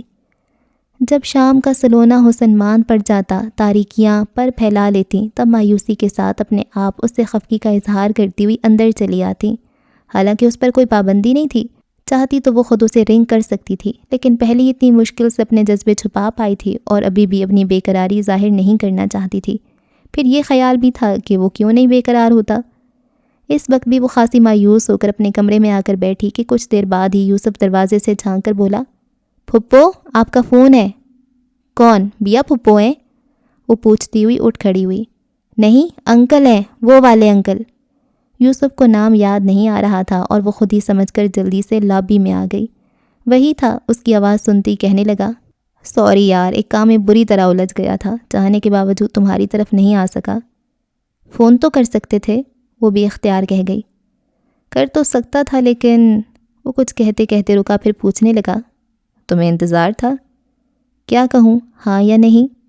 وہ مسکراہٹ کو یوں ہونٹوں میں چھپا رہی تھی جیسے وہ سامنے کھڑا دیکھ رہا ہو، اور وہ محسوس تو کر ہی رہا تھا جب ہی کہنے لگا، کچھ مت کہو، میں سب جانتا ہوں۔ خواہ مخواہ کے دعوے مت کیا کریں، یہ خواہ مخواہ کا دعویٰ نہیں ہے۔ خیر چھوڑیں، یہ بتائیں جس کام میں الجھے تھے وہ ہو گیا؟ اس نے قصداً بات بدل کر پوچھا تو وہ گہری سانس کھینچ کر بولا، تقریباً، اور کل تک میں بالکل آزاد ہو جاؤں گا، میرا مطلب ہے اس کام کی جھنجھٹ سے۔ اس کے بعد پہلی فرصت میں تمہارے پاس آؤں گا، یعنی کل شام میں، تیار رہنا۔ کیوں؟ کہیں باہر چلیں گے، چلو گی نا؟ سوچوں گی۔ ہر بات میں اتنی سوچ بچار اچھی نہیں ہوتی، بس تیار رہنا، اوکے؟ اس کے ساتھ ہی اس نے سلسلہ منقطع کر دیا تو وہ ہنستی ہوئی اپنے کمرے کی طرف آ رہی تھی کہ بھابھی سے سامنا ہو گیا، اور انہوں نے یوں ہی پوچھ لیا، کس کا فون تھا؟ توصیف کا۔ وہ اپنی دھن میں تھی تو رنگ میں بولی، لیکن بھابھی کی ناگواری سے دیکھنے پر اسے فوراً سنبھل جانا پڑا، اور وہ ایسی ناگواری سے پوچھنے لگی، اس کا شادی کا ارادہ نہیں ہے کیا؟ شادی ارادے سے تو نہیں ہوتی، جب ہونی ہوگی ہو جائے گی، وہ جلدی سے کہہ کر کمرے میں آ گئی۔ بھابھی کے انداز سے خاصی الجھن ہو رہی تھی، آخر وہ اس طرح کیوں بات کر رہی تھیں؟ کچھ دیر تک انہی کے رویے میں الجھتی رہی، پھر سر جھٹک کر اسے سوچنے لگی تھی۔ گزشتہ کئی روز سے وہ شاپنگ کا ارادہ کر رہی تھی، اور جب تک بیا کی شادی نہیں ہوئی تھی ایسا کوئی مسئلہ نہیں تھا۔ وہ بڑے آرام سے چلی جاتی تھی، لیکن اس کی شادی کے بعد سے تو وہ اکیلی ہو گئی تھی۔ ادھر 2-3 بار اسے فون کر چکی تھی کہ کسی دن وہ صبح سے آ جائے تاکہ وہ اس کے ساتھ طارق روڈ جا سکے، لیکن وہ آج کل پر ٹال رہی تھی۔ اور اب توصیف نے باہر چلنے کو کہا تو اسے اپنی شاپنگ یاد آ گئی۔ امی سے اس نے دن میں کہہ دیا تھا کہ شام میں وہ توصیف کے ساتھ طارق روڈ جائے گی، اور انہوں نے کوئی اعتراض بھی نہیں کیا تھا۔ جب ہی اس کے آنے سے پہلے ہی وہ تیار ہو گئی اور برآمدے میں آ کر اس کا انتظار کرنے لگی۔ زیادہ انتظار نہیں کرنا پڑا، کچھ ہی دیر بعد اس کی گاڑی کا ہارن سنائی دیا تو وہ ٹیبل سے پرس اٹھا کر آ گئی۔ تھینک یو، وہ اس کے بیٹھتی گاڑی آگے بڑھاتا ہوا بولا۔ میں ڈر رہا تھا کہیں تم منع نہ کر دو۔ منع کرنا ہوتا تو کل ہی کر دیتی، ویسے آپ کو یہ خدشہ کیوں تھا؟ ظاہر ہے تم نے سوچنے کو کہا تھا، اور کچھ بھی سوچ سکتی تھی۔ خیر یہ بتاؤ کہاں چلیں؟ اگر آپ کو جلدی نہیں ہے تو طارق روڈ، مجھے کچھ شاپنگ کرنی ہے اور مجھے شاپنگ میں بھی کچھ وقت لگے گا۔ مجھے کوئی جلدی نہیں ہے، بہت فراغت سے آیا ہوں، اور ہاں شاپنگ کے بعد چائنیز چلیں گے، اور اس وقت تم دیر ہونے کا مت کہنا۔ دیر ہو گئی تو ضرور کہوں گی، وہ اس کے چھیڑنے کے انداز پر ہلکے سے بولی۔ شٹ اپ، پھر اس کے ایک دم خاموش ہو جانے پر پوچھنے لگا، سنو وہ جو امریکہ سے تمہارے لیے اتنے ساری گفٹس لایا ہوں وہ کب تمہارے حضور پیش کروں؟ مجھے کچھ نہیں چاہیے۔ چاہیے یا نہیں تمہاری چیز ہے، تمہیں لینی ہے، میں نے اتنے شوق اور محبت سے صرف تمہارے لیے خریدی تھی، کسی اور کو تو نہیں دے سکتا۔ وہ لاجواب سی ہو کر شیشے سے باہر دیکھنے لگی تو موقع سے فائدہ اٹھا کر اس نے دھیرے سے اس کا ہاتھ تھام لیا۔ یہ کیا حرکت ہے؟ وہ اپنا ہاتھ کھینچنا چاہتی تھی لیکن اس نے گرفت مضبوط کر لی اور بظاہر انجان سا بن کر سامنے دیکھتا رہا۔ پلیز میرا ہاتھ چھوڑیں۔ وہ خاصی نروس ہو گئی تھی۔ اگر اس طرح کریں گے تو میں آئندہ آپ کے ساتھ نہیں آؤں گی۔ دھمکی؟ وہ ذرا سا ہنسا۔ یہیں سے بھگا کر لے جاؤں گا تمہیں۔ کیا؟ وہ چیخی۔ ٹھیک کہہ رہا ہوں، اور یہ کوئی جرم نہیں ہوگا، منکوحہ ہو تم میری، سارا زمانہ جانتا ہے۔ وہ یوں سنجیدگی کا لبادہ اوڑھ کر بولا کہ وہ پریشان ہو گئی، پھٹی پھٹی آنکھوں سے دیکھ رہی تھی، تب وہ اس کی آنکھوں میں دیکھ کر ہنس پڑا۔ میں کبھی آپ سے بات نہیں کروں گی، اس کے ہنسنے پر وہ روٹھے لہجے میں کہہ کر نظریں چرا گئی۔ کم آن یار، یوں نہیں روٹتے۔ میرا ہاتھ چھوڑیں اور بس یہیں روک دیں۔ 1 منٹ۔ اس نے احتیاط سے گاڑی پارک کی، پھر اسے دیکھا تو وہ جلدی سے اتر گئی۔ جانے کیا سوچ کر آیا تھا کہ مسلسل نروس کیے دے رہا تھا، اور وہ جو بہت اطمینان سے شاپنگ کیا کرتی تھی اب سوچ رہی تھی جلدی سے یہاں سے فارغ ہو جائے، اور کچھ چیزیں اس نے بہت عجلت میں خریدیں اور باقی آئندہ بیا کے ساتھ خریدنے کا سوچ کر اس سے واپس چلنے کو کہا تو وہ حیران ہو کر بولا، کیا مطلب؟ ہو گئی تمہاری شاپنگ؟ ہاں، لیکن تم تو کہہ رہی تھیں۔ اچھا ادھر آؤ۔ وہ سمجھ گیا کہ اب اس کا موڈ نہیں رہا، اور اس سے پہلے کہ وہ واپسی کے لیے ضد کرتی وہ اسے دکان کے اندر لے آیا۔ یہاں کیوں آ گئے؟ اس نے الجھ کر پوچھا تو وہ سرگوشی میں بولا، میں تمہاری انگلی میں ایک خوبصورت انگوٹھی ڈالنا چاہتا ہوں۔ نہیں پلیز۔ Shut up. وہ اسے خاموش کرا کے دکاندار کی طرف مڑ گیا، پھر جب تک وہ انگوٹھیاں دیکھتا اور پسند کرنے میں لگا رہا وہ لاتعلق سی کھڑی رہی۔ حالانکہ اسے جیولری پسند تھی، نہ خریدنی ہوتی تب بھی رک کر دیکھتی ضرور تھی، لیکن اس وقت قصداً انجان بن گئی۔ پھر اس نے ہی پکار کر کہا، یہاں ہو صوبیہ، دیکھو یہ تمہاری انگلی میں۔ اور وہ اس کے پکارنے پر بلا ارادہ ہی قریب آئی تھی کہ اس نے اس کا ہاتھ تھام کر خوبصورت سی انگوٹھی اس کی انگلی میں ڈال دی، اور اسے کچھ کہنے کا موقع دیے بغیر فوراً دکاندار کی طرف مڑ کر اس کی قیمت ادا کرنے لگا۔ وہ خاصی جذبت ہو رہی تھی، دکان سے نکلتی کہنے لگی، یہ میں نہیں لوں گی۔ کیوں؟ اچھی نہیں لگی تو اپنی پسند سے لے لو۔ نہیں یہ بات نہیں ہے۔ پھر آپ سمجھتے کیوں نہیں؟ وہ الجھ کر بولی، تبھی کسی نے اس کے کندھے پر ہاتھ مار کر کہا، ہیلو توصیف، کب آئے یار؟ وہ خاموش ہو کر دیکھنے لگی اور وہ اس کی طرف متوجہ ہو گیا تھا۔ 6-7 مہینے ہو گئے مجھے آئے ہوئے، اور تم کب آئے؟ مجھے آئے 10-15 روز ہوئے ہیں، لیکن یار یہاں اب دل نہیں لگ رہا، امریکہ کی بات ہی کچھ اور ہے۔ اس نے کہتے ہوئے سوالیہ نظروں سے اس کی طرف دیکھا تو توصیف نے قدرے رک کر اس کے تعارف میں بس اسی قدر کہا، یہ صوبیہ ہیں۔ پھر فوراً دھیان ہٹا کر اس کی بات پر کہنے لگا، واقعی امریکہ کی بات اور ہے، لیکن میرا وہاں دل نہیں لگا، بس نہیں چلتا تھا کہ کیسے سالوں کو دنوں میں سمیٹ دوں۔ تو کیا دوبارہ نہیں جاؤ گے؟ اس نے کچھ تعجب سے پوچھا۔ نہیں، دوبارہ جانے کا کوئی ارادہ نہیں۔ اور وہ نرما، کیا اسے بھی ساتھ لائے ہو؟ لیکن نہیں، تمہارے آنے کے بعد شاید میں نے اسے دیکھا تھا۔ ہاں یاد آیا، وہ تمہارا پوچھ بھی رہی تھی۔ وہ کچھ سوچتے ہوئے بولا، اور وہ جو ان کی باتوں سے اکتا کر کچھ ایسے انداز میں توصیف کو دیکھ رہی تھی کہ جیسے ہی وہ متوجہ ہوا اسے چلنے کا اشارہ کرے۔ اس کی بات پر کچھ ٹھٹک سی گئی، پھر توصیف کا بوکھلانا بھی دیکھ رہی تھی، جبھی اس کا سارا دھیان آپ ہی آپ اس کی طرف چلا گیا، جو ہر دو کی کیفیت سے بے خبر اپنی کہے جا رہا تھا۔ کچھ سمجھ میں نہیں آیا، نرما وہاں ہے، تم یہاں، اور دوبارہ جانے کا ارادہ بھی نہیں رکھتے، کیا طلاق دے آئے اسے؟ نرما، طلاق؟ وہ سناٹے میں آ گئی۔ سچ مچ اس کا پورا وجود سن ہو گیا تھا، اس کے باوجود سماعتیں منتظر تھیں کہ جواب میں وہ کیا کہتے، اور وہ بکھلا کر کہنے لگا، کیا بات کرتے ہو یار، خیر چھوڑو، اس وقت جلدی میں ہوں، پھر ملاقات ہوگی۔ کہاں ملو گے؟ میرے آفس آ جانا یا گھر؟ اس نے بہت عجلت سے جیب سے کارڈ نکال کر اسے تھمایا، انداز جان چھڑانے والا تھا۔ پھر دزدیدہ نظروں سے اسے دیکھا، اس کی ساکت آنکھوں میں بے یقینی، دکھ، تعصب اور جانے کیا کچھ تھا، اور اس کے لیے کوئی راہ فرار نہیں تھی۔ کچھ جھجکتی ہوئی اس کے کندھے پر ہاتھ رکھا تو وہ کسی روبوٹ کی طرح دھیرے دھیرے چلنے لگی۔ اچانک پیدا ہونے والی صورتحال نے دونوں کو اپنی اپنی جگہ سن کر دیا تھا۔ وہ چاہتا بھی تو فوری طور پر اپنی صفائی میں کچھ کہہ نہیں سکتا تھا، کتنا راستہ خاموشی سے کٹ گیا۔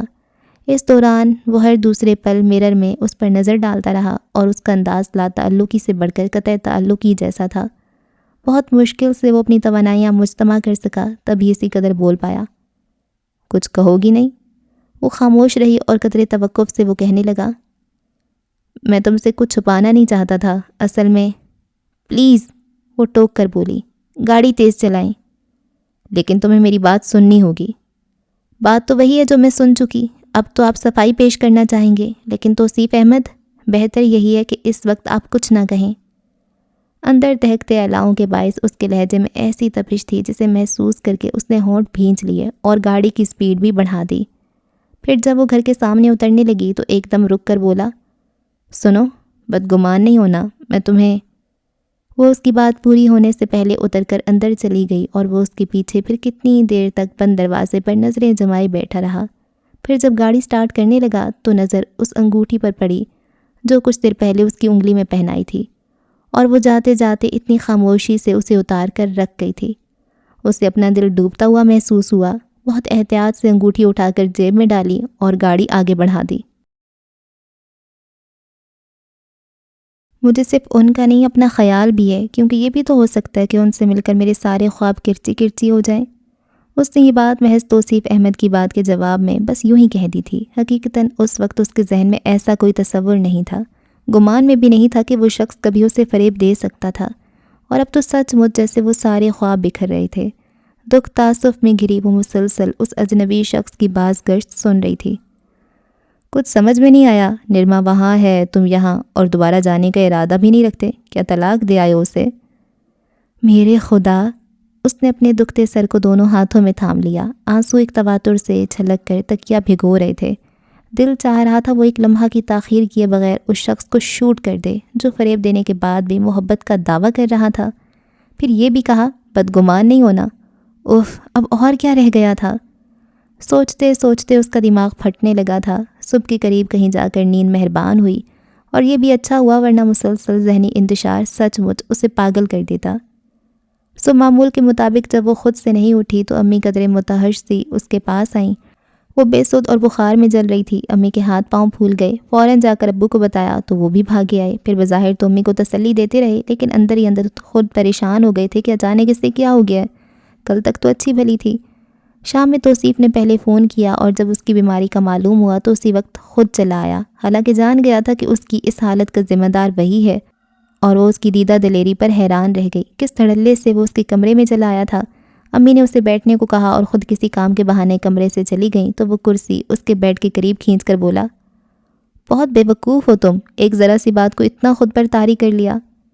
پھر اس کی شاکی نظروں سے دیکھنے پر نظریں چرا کر بولا، حقیقت جانے بغیر تمہیں بدگمان نہیں ہونا چاہیے۔ کیا یہاں سے جاتے سمے میں اپنا دل اور دل میں بسنے والا ہر جذبہ تمہارے نام نہیں کر گیا تھا؟ تو میرا یقین کرو صوبیہ، خدا کے لیے توصیف احمد، اب بس کریں۔ وہ انتہائی عاجزی سے آواز دبا کر چیخی، میرے گرد لفظوں کا جال مت بنے، یہ آپ مردوں کا شیو ہے، محبت کرنا جانتے نہیں لیکن محبتوں کا فریب ضرور دیتے ہیں۔ پلیز صوبیہ، میری بات پر شبہ نہیں کرو، پہلے میری بات تو سن لو۔ مجھے کچھ نہیں سننا، آپ پلیز چلے جائیں یہاں سے۔ وہ سچ مچ متنفر ہو رہی تھی۔ اس کی طرف سے منہ موڑ گئی تو وہ کچھ دیر تک اسے دیکھتا رہا، پھر اسی خاموشی سے اٹھ کر چلا گیا۔ یوں ہی کتنے دن گزر گئے، اس نے ابھی تک اس ستم ظریفی کے بارے میں کسی کو نہیں بتایا تھا، بس اپنے آپ سوچتی اور کرتی رہتی۔ سمجھ میں نہیں آتا تھا وہ اس شخص کے ساتھ کیا سلوک کرے جو اس کی دنیا میں آگ لگا کر اسے بس ذرا سی بات کا قرار دے رہا تھا، اور ایسے ناقابل اعتبار کے ساتھ وہ بقیہ زندگی کیسے گزارے گی۔ وہ مسلسل سوچتی اور اپنی ہر سوچ کے اختتام پر کتنی دیر تک نفی میں سر ہلاتی، گویا وہ کسی طرح بھی اس پہ سمجھوتا کرنے پر آمادہ نہیں ہو پا رہی تھی۔ بہرحال پھر جیسا کہ اس کی رخصتی کا دار و مدار خود اس کی رضامندی پر تھا، کیونکہ توصیف کی طرف سے ملاقات کا شرف کے جواب میں اس نے پہلے امی ابو سے یہ یقین حاصل کیا تھا کہ فیصلے کا اختیار اس سے ہوگا اور اس کا فیصلہ تسلیم بھی کیا جائے گا، اور اس وقت اسے صرف یہی خیال تھا کہ وہ اسے اس کی غلطی کا احساس دلائے گی۔ اس سے زیادہ تو وہ سوچ بھی نہیں سکتی تھی، لیکن اب واقعی اسے سوچنا پڑ رہا تھا، اور یہ اس کے لیے بہت مشکل تھا۔ محبت کا تناور درخت جس کی جڑیں اس کے اندر بہت دور تک پھیلی تھیں، اسے نکال پھینکنے پر وہ قادر نہیں تھی۔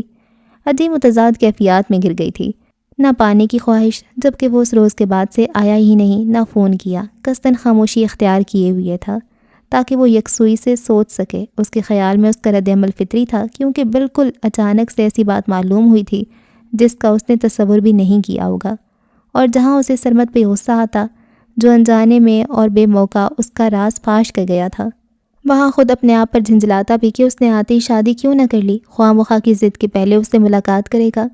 اور اب تو یوں لگ رہا تھا جیسے اپنی خواہ مخواہ کی ضد کی سزا مل رہی ہے۔ کسی پل قرار نہیں تھا اس کے پاس جانے کا، سوچتا لیکن ہمت نہیں پڑتی تھی۔ اس روز کس قدر متنفر نظر آ رہی تھی وہ، کاش وہ اس کی بات سن لیتی۔ حقیقتاً وہ اس سے کچھ چھپانا نہیں چاہتا تھا۔ پہلی ملاقات میں ہی اس نے سوچا تھا کہ وہ اسے نرما کے بارے میں سب کچھ بتا دے گا، لیکن اس روز پہلے وہ کچھ روٹھی روٹھی سی تھی، پھر اس کا موڈ ٹھیک ہوا تو وہ بھول گیا تھا، اور دوسری بار تو سرمد نے آ کر ساری گڑبڑ کر دی، ورنہ شاپنگ کے بعد وہ اطمینان سے اسے چائنیز لے جاتا اور پھر اپنی رام کہانی سناتا تو کم از کم وہ اس سے اس حد تک متنفر تو نہ ہوتی۔ بہرحال اس نے قصداً خاموشی تو اختیار کر لی، لیکن خود بہت ڈسٹرب تھا۔ اوپر سے اماں نے اور پریشان کر دیا۔ اب کاہے کی دیر ہے، میں آج ہی جاتی ہوں صوبیہ کے گھر اور اسی مہینے کی تاریخ لے آؤں گی۔ نہیں اماں، ابھی نہ جائیں، وہ بوکھلا کر فوراً بولا۔ کیوں؟ تم اس سے مل تو چکے ہو اور یہی تمہاری شرط تھی، پھر کیوں منع کر رہے ہو؟ میں منع نہیں کر رہا، وہ خدشہ اس کے لبوں تک آتے آتے رہ گیا کہ کہیں وہ منع نہ کر دے۔ فوراً سنبھل کر بولا، میرا مطلب ہے کچھ دن رک جائیں۔ وہی تو پوچھ رہی ہوں، کیوں؟ ماں اب کچھ سننے کو تیار نہیں تھی، وہ جذبز ہو کر بولا، ابھی میں لاہور جا رہا ہوں، وہاں پتہ نہیں مہینہ 2 مہینہ لگ جائے۔ لاہور کیا کرنے جاؤ گے؟ کام ہے آفس کا اور بہت ضروری ہے، بس وہاں سے آ جاؤں، پھر چاہے آپ اسی مہینے کی تاریخ رکھ دیجئے گا۔ وہ بمشکل خود پر قابو پا کر لہجے کو خوشگوار بنا سکا تو اماں کچھ دیر تک اسے دیکھتی رہیں، پھر سمجھاتے ہوئے کہنے لگیں، بیٹا تمہیں ان کی مجبوری سمجھنا چاہیے، وہ کب تک اپنی لڑکی کو بٹھائے رکھیں گے؟ اس سے چھوٹی بیا کی شادی ہو گئی، کیا لوگ باتیں نہ بناتے ہوں گے؟ اگر نکاح نہ ہوا ہوتا تو یقیناً وہ اس کے لیے کوئی اور رشتہ دیکھتے۔ مجھے احساس ہے اماں، وہ سر جھکاتے ہوئے بولا۔ صحیح معنوں میں اسے اب احساس ہو رہا تھا۔ خاک احساس ہے، پتہ نہیں کیا سوچتے ہوں گے وہ لوگ۔ خیر میں آج جا رہی ہوں، بتا دوں گی انہیں کہ تم لاہور جا رہے ہو، مہینے 2 مہینے بعد آؤ گے تو شادی کی تاریخ رکھ دیں گے۔ انہیں بتانے کی کیا ضرورت ہے؟ اطمینان ہو جائے گا انہیں۔ اور اماں بڑے اطمینان سے انہیں اطمینان دلانے چل دیں۔ وہ پہلے تو دیکھتا رہ گیا، پھر کسی خیال کے تحت فوراً اس کا نمبر ڈائل کرنے لگا۔ محض اتفاق تھا کہ دوسری طرف اسی نے ریسیور اٹھایا اور اس کی آواز سنتے ہی وہ منت سے بولا، پلیز صوبیہ فون بند نہیں کرنا، بس میری ایک بار بات سن لو۔ فرمائیے۔ اس کے لہجے کی بیزاری اسے بری طرح محسوس ہوئی جب ہی رک کر بولا، وہ ایسا ہے کہ ابھی اماں تمہاری طرف آ رہی ہیں۔ پھر اس نے حد درجہ کٹھور پن کا مظاہرہ کیا۔ پہلے یہ تو پوچھو کہ وہ کیوں آ رہی ہیں۔ سوری، مجھے اس سے کوئی غرض نہیں۔ دیکھو صوبیہ، اس طرح بات نہیں کرو۔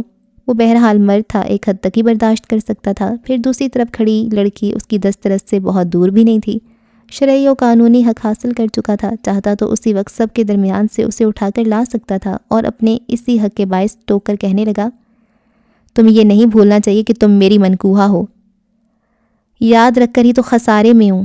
اس نے کہہ کر سلسلہ منقطع کر دیا، جس سے وہ جھنجھلا گیا۔ پھر اس کے پاس اماں کا انتظار کرنے کے علاوہ اور کوئی چارہ نہیں تھا، اور وقت کاٹے نہیں کٹ رہا تھا۔ دکھ کی کیفیت سے نکل کر اب وہ غصے کی حالت میں تھی، یعنی ایک تو چوری، اوپر سے سینہ زوری۔ وہ بہت دل ملا کر سوچ رہی تھی کہ خود تو قابل بھروسہ نہیں رہا تھا، اور اس کی آزمائش چاہتا تھا کہ پہلے دیکھوں گا آیا وہ میری ہم مزاج ہے کہ نہیں۔ مزید اب روب جما رہا تھا کہ تم میری منکوحہ ہو۔ ہاں، وہ سر جھٹک کر کچن میں آ گئی۔ بھابھی ٹرے میں لوازمات سجا رہی تھیں۔ وہ سمجھ گئی توصیف کی اماں آ چکی ہیں، پھر بھی قصداً انجان بن کر پوچھنے لگی، کون آیا بھابھی؟ تمہاری ساس۔ بھابھی نے پہلے کام میں مصروف رہ کر جواب دیا، پھر اسے دیکھ کر مسکرا کر کہنے لگی، لگتا ہے آج تو بڑی بھی تاریخ لے کر ہی جائیں گی۔ کیا مطلب؟ وہ ٹھٹک گئی۔ کیا اسی مقصد سے آئی ہیں؟ ہاں شاید، امی سے کہہ رہی تھی کہ توصیف 1-2 مہینے کے لیے لاہور جا رہا ہے، اس کے واپس آتی شادی کریں گے اور اسی حساب سے تاریخ رکھنے کو کہہ رہی تھیں۔ اچھا۔ بھابھی کے سامنے وہ اس قدر کہہ کر پھر فوراً وہاں سے اپنے کمرے میں آ گئی اور بہت مضطرب سی ادھر سے ادھر ٹہلنے لگی۔ اندیشہ تھا کہیں امی اس سے پوچھے بغیر حامی نہ بھر لیں، کیونکہ وہ آپی کو بتا چکی تھی کہ ابھی وہ شادی نہیں کرنا چاہتی، اور پتہ نہیں انہوں نے امی سے کیا کہا تھا۔ پھر اب تو صورتحال ہی اور تھی، یعنی وہ شادی شدہ تھا اور اس بارے میں اس نے ابھی کسی کو کچھ نہیں بتایا تھا، کیونکہ وہ نہیں جانتی تھی کہ اس حقیقت کو جان کر امی ابو کا رد عمل کیا ہوگا۔ یہ بھی ہو سکتا تھا ابو غصے میں آ کر فوراً اس رشتے کو ختم کرنے کی بات کرتے، یا پھر اس کے برعکس اسے مجبور کیا جاتا، اور ان دونوں باتوں سے ہٹ کر وہ خود سے کوئی فیصلہ کرنا چاہتی تھی۔ جب بھی کسی کو کچھ نہیں بتایا تھا، حالانکہ وہ حد درجہ متنفر ہو چکی تھی۔ دل یہی چاہتا تھا کہ اپنی محبت کے قاتل کو کبھی معاف نہ کرے اور ہمیشہ کے لیے اس سے قطع تعلق کر لے، لیکن کیونکہ وہ جذباتی لڑکی نہیں تھی، اس لیے دل کی باتیں سننے کے باوجود فوری عمل کرنے کی بجائے دوسرے پہلوؤں پر سوچنے بیٹھ جاتی تو ہر پہلو سے خود کو خسارے میں محسوس کرتی۔ محبت سے دستبردار ہو کر دل کو سمجھایا جا سکتا تھا، لیکن اس کے بعد اپنی طرف ہونے والی سنگ باری کو وہ نہیں روک سکتی تھی۔ ظاہر ہے 5 سال کم نہیں ہوتے، جہاں سب اس کی رخصتی کے منتظر تھے وہاں وہ طلاق لے کر اطمینان سے نہیں بیٹھ سکتی تھی۔ بہرحال ان ساری باتوں کو سوچنے اور سمجھنے کے باوجود وہ فوری شادی پر تیار نہیں تھی۔ اس لیے اس کا بس نہیں چل رہا تھا کہ وہ امی کو بلا کر انہیں منع کر دے کہ وہ ابھی شادی کے لیے حامی نہ بھریں، لیکن مسئلہ یہ تھا کہ ابھی تک امی نے براہ راست اس سے اس سلسلے میں بات نہیں کی تھی۔ آپی یا ابیا کا سہارا لیتی، اس لیے اس کی ہمت نہیں پڑ رہی تھی۔ کتنی دیر تک اپنی بے بسی پر گھٹتی رہی، پھر محض دھیان ہٹانے کی خاطر میگزین اٹھا کر اس کی برگردانی کرنے لگی۔ توصیف کی اماں چلی گئیں۔ اس کے بعد وہ کمرے سے نکلنے کا سوچ رہی تھی کہ امی خود آ گئیں۔ غالباً ان کے پاس وقت نہیں تھا کہ پہلے آپی کو بلاتی، پھر اپنی بات اس تک پہنچاتی۔ خود ہی کہنے لگیں، توصیف کی اماں شادی کی تاریخ لینے آئی تھی، اور میرا بھی یہی خیال ہے کہ اب مزید دیر نہیں کرنی چاہیے، انہوں نے 2 مہینے بعد کا کہا ہے۔ امی خاموش ہو کر سوالیہ نظروں سے دیکھنے لگیں، اور اس کی سمجھ میں نہیں آیا کہ انہوں نے اسے خبردار کیا ہے یا اس کی رضامندی مانگی ہے۔ جب ہی چپ چاپ انہیں دیکھی گئی تو قدرے توقف سے وہ کہنے لگیں، میں آج تمہارے ابو سے بات کر لیتی ہوں، پھر انہیں تاریخ دے دیں گے۔ نہیں، اس کے منہ سے بلا ارادہ ہی نکل گیا، پھر فوراً سنبھل کر کہنے لگی، میرا مطلب ہے میں ابھی شادی نہیں کرنا چاہتی۔ کیوں؟ امی کا انداز تیکھا تھا، اس لیے وہ ان سے اصل بات کہنے سے ہچکچا گئی اور کچھ رک کر بولی، اس لیے کہ میں نے ابھی تک کوئی فیصلہ نہیں کیا۔ صوبیہ، امی تنبیہی لہجے میں ٹوک کر بولی، یہ کوئی بچوں کا کھیل نہیں ہے کہ کبھی توصیف کوئی شرط لے کر کھڑا ہو جاتا ہے اور کبھی تم، اور اب تم کیا فیصلہ کرنا چاہتی ہو؟ اول تو توصیف میں کوئی برائی نہیں ہے، اور اگر ہوتی بھی تو اس مقام پر ہم سوائے نظر انداز کرنے کے اور کچھ نہیں کر سکتے۔ لیکن میں کیا کروں، چاہوں بھی تو نظر انداز نہیں کر سکتی۔ اس کے عاجزی سے کہنے پر امی چونک کر بولی، کیا مطلب، کیا نظر انداز نہیں کر سکتی؟ اور وہ پہلے ششوپند میں گرفتار ہوئی، پھر ہاتھوں میں چہرہ چھپا کر رونے لگی تو امی کچھ پریشان ہو کر قریب آ گئیں اور اس کے کندھوں پر ہاتھ رکھ کر نرمی سے بولی، سب یہ کیا بات ہے بیٹا، مجھے بتاؤ، یوں رو کر مجھے پریشان مت کرو، جانتی ہوں میرا بلڈ پریشر ہائی ہو جاتا ہے۔ ان کی آخری بات پر وہ ہتھیلیوں سے آنکھیں رگڑنے لگی، پھر سر جھکا کر بولی جیسے یہ توصیف کا نہیں خود اس کا جرم ہو، وہ توصیف نے امریکہ میں شادی کر لی تھی۔ کیا؟ امی ایک دم سناٹے میں آ گئیں۔ اس نے دزدیدہ نظروں سے دیکھا، پھر اپنے کندھے پر رکھے ان کے ہاتھ پر اپنا ہاتھ رکھا تو وہ چونک کر پوچھنے لگیں، تمہیں کیسے معلوم ہوا؟ کیا توصیف نے خود بتایا؟ اس نے نفی میں سر ہلایا۔ پھر؟ بس معلوم ہو گیا۔ ایسے کیسے کسی نے کہہ دیا اور تم نے یقین کر لیا؟ ایسے ہی نہیں، کسی نے کہا اور توصیف نے جھٹلایا بھی نہیں، پھر کیسے یقین نہ کروں؟ اس نے کہا تو امی کتنی دیر تک پرسوچ انداز میں اسے دیکھتی رہیں، پھر پوچھنے لگیں، اب کہاں ہے اس کی بیوی؟ پتہ نہیں، شاید وہیں امریکہ میں ہے۔ وہ انکشاف کر کے بہت عجیب سا محسوس کر رہی تھی، جب ہی جذبز ہو کر بولی، کیا اس کی اماں کو معلوم ہے؟ امی کے ذہن میں مسلسل سوال اٹھ رہے تھے اور وہ الجھ کر بولی، مجھے یہ سب نہیں معلوم، میں نے زیادہ جاننے کی کوشش بھی نہیں کی، اب بتائیں میں کیا کروں؟ کیا یہ بات نظر انداز کرنے والی ہے؟ امی نے اس کی بات کا جواب نہیں دیا، اس کے سامنے آ کر بیٹھ گئیں اور خود کلامی کے انداز میں بولنے لگیں، یہ تو اچھا نہیں کیا توصیف نے، اسی خدشے کے پیش نظر تو ماں بہن نے پہلے ہی یہاں نکاح کیا، پھر بھی دیکھنے میں تو ایسا نہیں لگتا. اب میں تمہارے ابو کو بتاؤں گی تو کتنا افسوس ہوگا انہیں. پھر اس کے گھٹنے پر ہاتھ رکھ کر کہنے لگی, سنو, تم ابھی کسی سے ذکر نہیں کرنا, اور دیکھو دل پر بوجھ نہیں ڈالو. پتہ نہیں اصل حقیقت کیا ہے. اصل حقیقت تو یہی ہے امی کہ وہ شادی کر چکے ہیں. ہاں لیکن. امی کچھ کہتے کہتے رہ گئیں, پھر اٹھتے ہوئے بولی, بہرحال تم کسی سے ذکر نہیں کرنا, اور اطمینان رکھو تمہارے ساتھ کوئی زبردستی نہیں ہوگی. اس نے خاموشی سے امی کو جاتے ہوئے دیکھا, پھر آزردگی میں گر کر پیشانی گھٹنوں پر رکھ لی. امی کو بتا کر جانے کیوں دل کا بوجھ کم ہونے کی بجائے اور سوا ہو گیا تھا. گو کہ یہ حقیقت چھپنے والی نہیں تھی. جیسے اس پر آشکار ہوئی اسی طرح کبھی نہ کبھی اور سب بھی جان جاتے. لیکن پتہ نہیں کیوں اسے اچھا نہیں لگ رہا تھا کہ وہ شخص جو سب کی نظروں میں ایک مقام رکھتا تھا, اس کی لغزش کے قصے زبان زد عام ہوں, اور اس سوچ میں محبت کے ساتھ اس بندھن کا بھی دخل تھا. گویا اس کے لاشعور میں یہ بات موجود تھی کہ وہ بہرحال اس کا شوہر ہے. پھر اگلے 2-3 روز تک وہ منتظر رہی کہ امی پھر اس سلسلے میں بات کر کے اسے کریدنے کی کوشش کریں گی, لیکن انہوں نے ایسی کوئی بات نہیں کی. البتہ اس رات ابو اسے اپنے کمرے میں بلا لیا. پہلے یوں ہی ادھر ادھر کی باتیں کرتے رہے, پھر پوچھنے لگے, اب تمہارا کیا ارادہ ہے؟ جی. اس نے چونک کر دیکھا تو کہنے لگے, بیٹا شادی تو تم ابھی کرنا نہیں چاہتی, اور مجھے تمہارا یوں بیکار بیٹھنا اچھا نہیں لگتا. کسی اور سبجیکٹ میں ماسٹر کر لو, یا اور بہت سے کورسز ہیں, میرا مطلب ہے خود کو مصروف کرو. پھر خوبصورتی سے اصل موضوع کی طرف آتے ہوئے کہنے لگے, دھیان بٹانا ضروری ہے بیٹا, ورنہ مسلسل ایک ہی بات کو سوچ سوچ کر اور اس پر کڑتے ہوئے تم کبھی صحیح فیصلہ نہیں کر سکو گی. پہلے اپنے اندر کی گھٹن سے نجات حاصل کرو, پھر سوچو, اور مجھے یقین ہے بیٹا کہ تم کبھی غلط فیصلہ نہیں کرو گی. بس ایک بات کا خیال رکھنا کہ کوئی بھی فیصلہ کرنے سے پہلے توصیف کو صفائی کا موقع ضرور دینا. میری بات سمجھ رہی ہو نا؟ جی. اس نے سر جھکا لیا. تو ابو نے مزید اس سلسلے میں کچھ نہیں کہا, گویا ان کے نزدیک اتنا ہی کافی تھا, اور دوبارہ پہلی بات کی طرف آ گئے. ہاں تو اب کیا کرنا چاہو گی؟ اور وہ کچھ دیر سوچنے کے بعد بولی, اگر آپ اجازت دے تو میں جاب کر لوں. تمہاری مرضی, میری طرف سے کوئی پابندی نہیں ہے.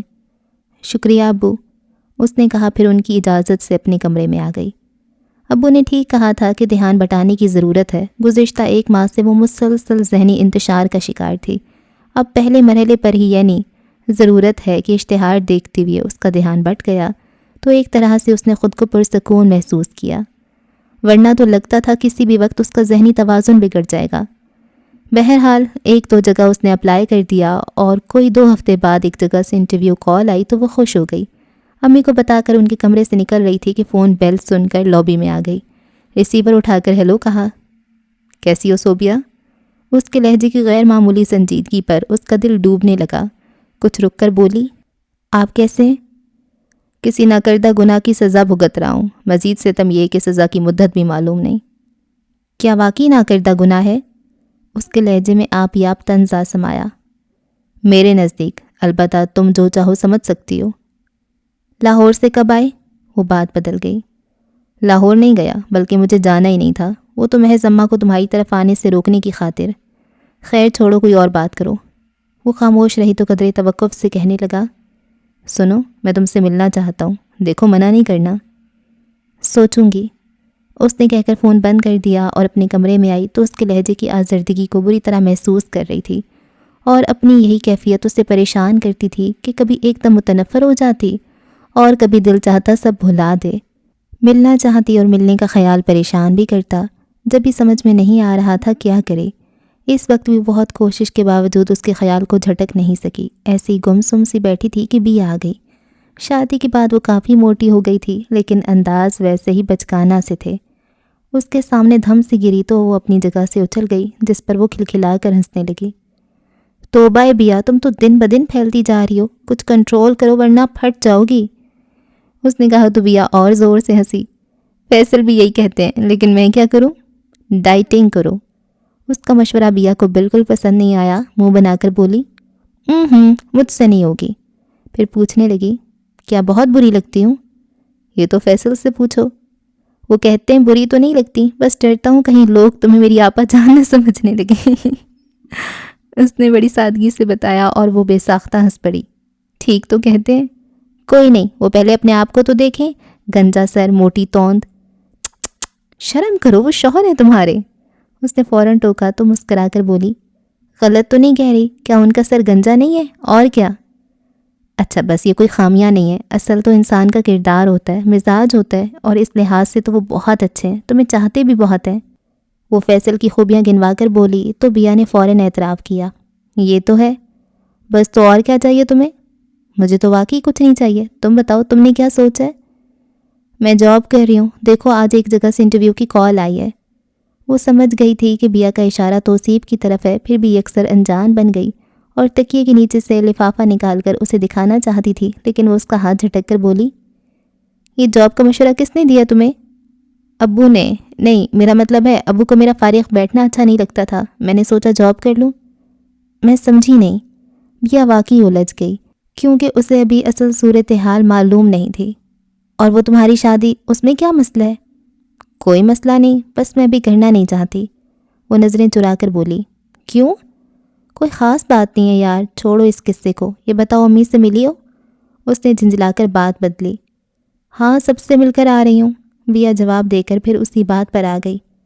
نہیں آخر تم شادی سے کیوں منع کر رہی ہو؟ اور ابو نے بھی بڑے آرام سے تمہیں جاب کی اجازت دے دی، مجھے تو کچھ گڑبڑ لگ رہی ہے، سچ بتاؤ صوبیہ کیا ہوا ہے؟ کوئی گڑبڑ نہیں ہے، بے شک امی سے پوچھ لو، اس نے اکتا کر کہا تو بیا کچھ دیر تک کھوجتی ہوئی نظروں سے اسے دیکھتی رہی، پھر پوچھنے لگی، توصیف بھائی آتے ہیں؟ ابھی تمہارے آنے سے کچھ دیر پہلے ہی فون آیا تھا ان کا، ٹھیک ٹھاک ہے، تمہارا پوچھ رہے تھے۔ بیا نے توصیف کے آنے کا پوچھا اور وہ اس کے فون کا بتا کر قصداً مبالغہ آرائی سے کام لینے لگی۔ بہت ہلکا پھلکا انداز تھا اور تھوڑی کوشش سے وہ بیا کا دھیان بٹانے میں کامیاب ہو گئی تھی۔ وہ انٹرویو دے کر نکلی تو کچھ مایوس تھی، کیونکہ اتنی بہت ساری لڑکیاں تھیں اور اسے نہیں امید تھی کہ قسمت خاص اس پر مہربان ہوگی، بلکہ قسمت سے تو وہ یوں بھی شاکی تھی۔ بہرحال ایسی ہی مایوسی کے عالم میں اسٹاپ پر کھڑی تھی کہ توصیف نے گاڑی بالکل اس کے قریب آن روکی۔ غالباً دور ہی سے دیکھ لیا تھا اور وہ ایک دم پیچھے ہٹی، پھر اس پر نظر پڑی تو رک گئی، جس پر اس نے فوراً دروازہ کھول دیا۔ آ جاؤ میں ڈراپ کر دوں گا۔ وہ فوراً بیٹھنے کی بجائے دور سے آتی بس کو دیکھنے لگی۔ کم آن صوبیا، وہی لہجہ جس پر سب بھلا دینے کو دل چاہتا تھا۔ اس نے ہونٹ بھینچ کر دیکھا، پھر بیٹھتی بولی، مجھے گھر جانا ہے، گھر ہی لے جاؤں گا۔ زمینی جملہ کہہ کر اس نے گاڑی آگے بڑھا دی، پھر قدرے توقف سے پوچھنے لگا، یہاں کس سلسلے میں آئی تھی؟ انٹرویو کے لیے آئی تھی۔ انٹرویو؟ پھر فوراً سمجھ کر بولا، جاب کا ارادہ ہے؟ وہ مختصر جواب دے کر شیشے سے باہر دیکھنے لگی۔ اب خود پر غصہ آ رہا تھا کہ کیوں اس کے ساتھ بیٹھ گئی۔ سنو، کچھ دیر بعد اسے متوجہ کرنا پڑا، اس طرح منہ موڑ کر مت بیٹھو پلیز۔ کیا فرق پڑتا ہے؟ وہ تعصب سے کہہ کر سامنے دیکھنے لگی۔ کیا بہت ناراض ہو؟ میں کیوں ہونے لگی ناراض؟ اور اگر ہوں بھی تو مجھے بہت فرق پڑے گا۔ وہ اس کی بات پوری ہونے سے پہلے بول پڑا، جو زندگی میں کچھ کشش محسوس ہوتی ہے وہ بھی نہیں ہوگی۔ اچھا؟ وہ استہزائیہ ہنسی۔ تمہیں شاید میرا یقین نہیں ہے۔ آپ کس طرف جا رہے ہیں؟ وہ اس کی بات یکسر نظر انداز کر کے ادھر ادھر نظریں دوڑانے لگی۔ فکر مت کرو، تمہیں گھر ہی لے جاؤں گا۔ وہ جذبت سی ہو کر خاموشی اختیار کر گئی اور کچھ دیر اس کے بولنے کا انتظار کرنے کے بعد وہ کہنے لگا، سنو، نرما کے بارے میں نہیں پوچھو گی؟ کیا پوچھوں؟ وہ الٹا اسے سوال پوچھنے لگی تو وہ ذرا سے کندھے اچکا کر بولا، یہی کہ کون ہے وہ اور میں نے اسے شادی کیوں کی وغیرہ وغیرہ۔ یہ آپ کا ذاتی معاملہ ہے۔ وہ اس کے حد درجے کٹھور پن پر چیخ پڑا، میرا ذاتی معاملہ اور تمہارا میری ذات سے کوئی تعلق نہیں، بتاؤ کیا ہمیشہ اس طرح مجھ سے لا تعلق رہ سکتی ہو تم؟ من احساس ہونے پر ہونٹ بھینچ گیا اور کچھ دیر خاموش رہنے کے بعد کہنے لگا، بہرحال تمہیں جاننے سے دلچسپی ہے یا نہیں، میں بتانا ضروری سمجھتا ہوں کہ نرما سے مجھے جذباتی وابستگی نہیں تھی اور ہو سکتی بھی نہیں تھی، کیونکہ میں اپنا دل اور دل میں بسنے والا ہر جذبہ یہیں تمہارے نام کر گیا تھا۔ اس کے بعد میرے پاس کیا تھا جو میں کسی اور کی جھولی میں ڈالتا؟ بلکہ نرما نے تو مجھے سنو مین کا خطاب دے ڈالا تھا، کیونکہ اسے دیکھ کر میرے اندر کبھی ہلچل نہیں مچی۔ یوں سمجھو وہ میری زندگی میں آئی ہی نہیں، کیونکہ ایک مجبوری کا بندھن تھا جسے میں مجبوری میں سمجھ کر بھی نہیں نبھا سکا۔ وہ کچھ دیر کے لیے خاموش ہو گیا کہ وہ کوئی سوال کرے گی، لیکن وہ کچھ نہیں بولی۔ تب وہ تفصیل بتاتے ہوئے کہنے لگا، میں جب یہاں سے گیا تو میرے لیے سب سے بڑا مسئلہ رہائش کا تھا، کیونکہ کچھ لیٹ ہو جانے کی وجہ سے ہاسٹل میں مجھے جگہ نہیں ملی تھی۔ ایک پاکستانی بھائی نے ازراہ ہمدردی کچھ دن اپنے ساتھ رہنے کی اجازت دے دی۔ اسی دوران میں نے کوشش کی کہ کسی کو اپنے ساتھ شریک کر کے ایک چھوٹا سا اپارٹمنٹ کرائے پر لے لوں، اور ایسا تو نہیں ہوا۔ البتہ نرما کے اپارٹمنٹ میں بطور پیئنگ گیسٹ میرا مسئلہ حل ہو گیا۔ نرما اپنی امریکن ماں کے ساتھ رہتی تھی، اس کا باپ پاکستانی تھا اور اس کی وہی پرانی کہانی تھی، یعنی اس کا باپ بغرض تعلیم امریکہ گیا تھا، اس کی ماں سے شادی کی اور جب تک وہاں رہا اس بندھن کو نبھایا، پھر جب تعلیم ختم ہو گئی تو واپس آنے سے پہلے اسے طلاق دے آیا۔ اس وقت نرما 2 سال کی تھی۔ بہرحال نرما اور اس کی ماں نے مجھے یہی کہانی سنائی تھی۔ مجھے نہیں معلوم اس میں کتنی صداقت ہے اور مجھے اسے کوئی غرض بھی نہیں تھی۔ ظاہرہ میرا مسئلہ رہائش تھا اور میں غلط بیانی سے کام نہیں لوں گا صوبیا۔ حقیقت یہ ہے کہ رہائش کے ساتھ مجھے کچھ گھر کا سا آرام مل گیا تھا، یعنی تنہائی محسوس نہیں ہوتی تھی۔ گو کہ نرما اور اس کی والدہ کی اپنی اپنی جاب تھی، پھر دوسری مصروفیات، اس کے باوجود رات میں ہم ساتھ کھانا کھاتے، اس کے بعد بھی کچھ دیر گپ شپ رہتی جو اپنے گھر سے دوری کے احساس کو کسی حد تک ختم کر دیتی تھی۔ اور یقین کرو میں نے ابتدا میں ہی ان دونوں کو تمہارے بارے میں بتا دیا تھا، اور یہ کہ میں آدھا شادی شدہ ہو چکا ہوں۔ پھر بھی نرما کی ممی نے مجھے مشکل میں ڈال دیا۔ وہ پھر اس خیال سے خاموش ہوا کہ وہ کچھ کہے گی، لیکن اس نے تو جیسے خصوصاً اس معاملے میں کچھ نہ کہنے کی قسم کھا رکھی تھی۔ بس اس کے خاموش ہونے پر ایک لہجہ کو اسے دیکھا، پھر فوراً سیدھی ہو گئی، اور اس کا دیکھ لینا ہی کافی تھا کہ یہ یقین تو مل گیا کہ وہ اس کی بات سن رہی ہے، جبھی وہ مزید گویا ہوا۔ اصل میں نرما کی ممی کو کینسر تھا، پھر بھی میں کہوں گا کہ بہت باہمت عورت تھی، مسلسل بیماری سے لڑتی رہی۔ میری موجودگی میں دوبارہ اس کی ایسی حالت ہوئی کہ میں سمجھا زندگی سے اس کا ناتا ٹوٹ رہا ہے، لیکن وہ کہتی میں ابھی نہیں مروں گی، اور واقعی یوں لگا جیسے اس نے موت کو شکست دے دی ہو۔ پھر تیسری بار وہ ہمت ہار گئی یا شاید تھک گئی تھی۔ اس وقت جب میں نے کہا کہ وہ ٹھیک ہو جائے گی تو وہ مایوسی سے بولی تھی کہ نہیں، اب میں ٹھیک نہیں ہو سکتی، اور تبھی اس نے مجھے نرما سے شادی کرنے کو کہا تھا۔ وہی بات تھی کہ وہ بیٹی کی طرف سے پرسکون ہونا چاہتی تھی۔ اس کے بعد ظاہر ہے نرما کا کوئی نہیں تھا۔ بہرحال میں نرما سے شادی کے لیے تیار نہیں تھا۔ البتہ نرما کے بارے میں کچھ نہیں کہہ سکتا کہ اس کے دل میں کیا تھا۔ پہلے اس نے بھی شادی سے انکار کیا، پھر جب ماں کی حالت دیکھی تو مجھ سے عاجزی سے بولی کہ میں اس سے شادی کر لوں، ممی کو دکھانے کی خاطر ہی صحیح۔ اس کے بعد جب چاہے اسے چھوڑ سکتا ہوں۔ یوں ایک مرتی ہوئی عورت کی آخری خواہش پوری کرنے کی خاطر ہماری شادی ہوئی، لیکن وہ شادی نہیں تھی صوبیا، کیونکہ نرما نے لال جوڑا ضرور پہنا، لیکن تمہاری قسم میں نے اسے بیوی نہیں بنایا۔ اس کے پہلو بدلنے پر ایک نظر اس پر ڈال کر بولا، اس وقت اپنی عزیز ترین ہستی کی قسم کھانا میری مجبوری ہے۔ بہرحال اس کے بعد کوئی ہفتہ 10 دن نرما کی ممی زندہ رہی تھیں، پھر نرما کو فوراً طلاق دینا کوئی ایسا مشکل تو نہیں تھا، لیکن وہ لڑکی بالکل تنہا ہو گئی تھی۔ پھر ایک صدمے سے 2-4 تھی، مزید طلاق دے کر اسے یہ احساس دلانا کہ میں بھی اس کا کچھ نہیں، یہ زیادتی میں نہیں کر سکا، اور شاید یہی میرا جرم ہے کہ انسانیت کے ناطے میں نے اس کا دکھ شیئر کیا، اس کی دلجوئی کی، اور بس۔ وہ بات ختم کر کے دیکھنے لگا تو وہ راستے پر نظر دوڑاتے ہوئے بولی، میرا خیال ہے اب گاڑی گھر کی طرف موڑ لیں۔ وہ اس درجے بے اعتنائی پر بری طرح سلگ گیا، لیکن بولا کچھ نہیں، فوراً ایک موڑ کاٹا اور سپیڈ سے گاڑی بھگانے لگا۔ اس کی اچانک خاموشی اور لمحہ بلمحہ بڑھتی سپیڈ اس کے غصے کو ظاہر کر رہی تھی، جس سے اندر ہی اندر وہ کچھ خائف سی ہو گئی، اور جیسے ہی اس نے گھر کے سامنے گاڑی روکی وہ فوراً اتر کر اندر چلی آئی۔ یہ نہیں تھا کہ اسے توصیف احمد کی باتوں پر یقین نہیں آیا تھا، یقین کرنے کے باوجود عجیب سی الجھن میں گرفتار ہو گئی تھی۔ رات کتنی دیر تک وہ اس کی باتوں کو نئے سرے سے سوچتی رہی، اور گو کہ کسی پہلو سے وہ اس پر شبہ نہیں کر رہی تھی، پھر بھی جانے کیسی کسک تھی۔ یوں لگ رہا تھا جیسے کہیں کوئی غلطی ضرور ہوئی ہے، اور کتنا الجھنے کے بعد بھی وہ سمجھ نہیں پائی کہ بجائے خوش ہونے کی وہ بے چین سی کیوں ہے۔ صبح ناشتہ وغیرہ سے فارغ ہونے کے بعد ابھی وہ سوچ رہی تھی کہ آج آپی کی طرف چلی جائے کہ توصیف کا فون آ گیا۔ کل جس طرح آخر میں غصے میں آ گیا تھا، اس سے وہ ابھی تک غائب تھی۔ جب بھی اس کی آواز سن کر کچھ گھبرا سی گئی، اور وہ پہلے شکوہ کرتے ہوئے بولا، تم نے شاید قسم کھا رکھی ہے خود فون نہ کرنے کی۔ نہیں، ایسی بات تو نہیں ہے۔ اس کے بجھے ہوئے لہجے کو وہ نظر انداز کر گیا۔ اچھا خیر، یہ بتاؤ تم نے کیا سوچا ہے؟ کس بارے میں؟ وہ بلا ارادہ کہہ گئی تو وہ جیسے بمشکل خود پر ضبط کرنے کے بعد کہنے لگا، دیکھو صوبیا، تم نہ نادان ہو نہ انجان، خود کو کتنا بھی لا تعلق ظاہر کرو، لیکن میں یقین سے کہہ رہا ہوں تمہاری صبح میرے نام سے ہوئی ہوگی اور شام بھی۔ پھر یہ کیسے ممکن ہے کہ کل میری ساری باتیں سننے کے باوجود تم نے کچھ نہ سوچا ہو؟ ٹھیک تو کہہ رہا تھا۔ وہ کسی طرح اسے جھٹلا نہیں سکتی تھی، جب بھی کچھ رک کر بولی، آپ کا یقین غلط نہیں ہے، میں نے بہت سوچا لیکن کسی نتیجے پر نہیں پہنچی۔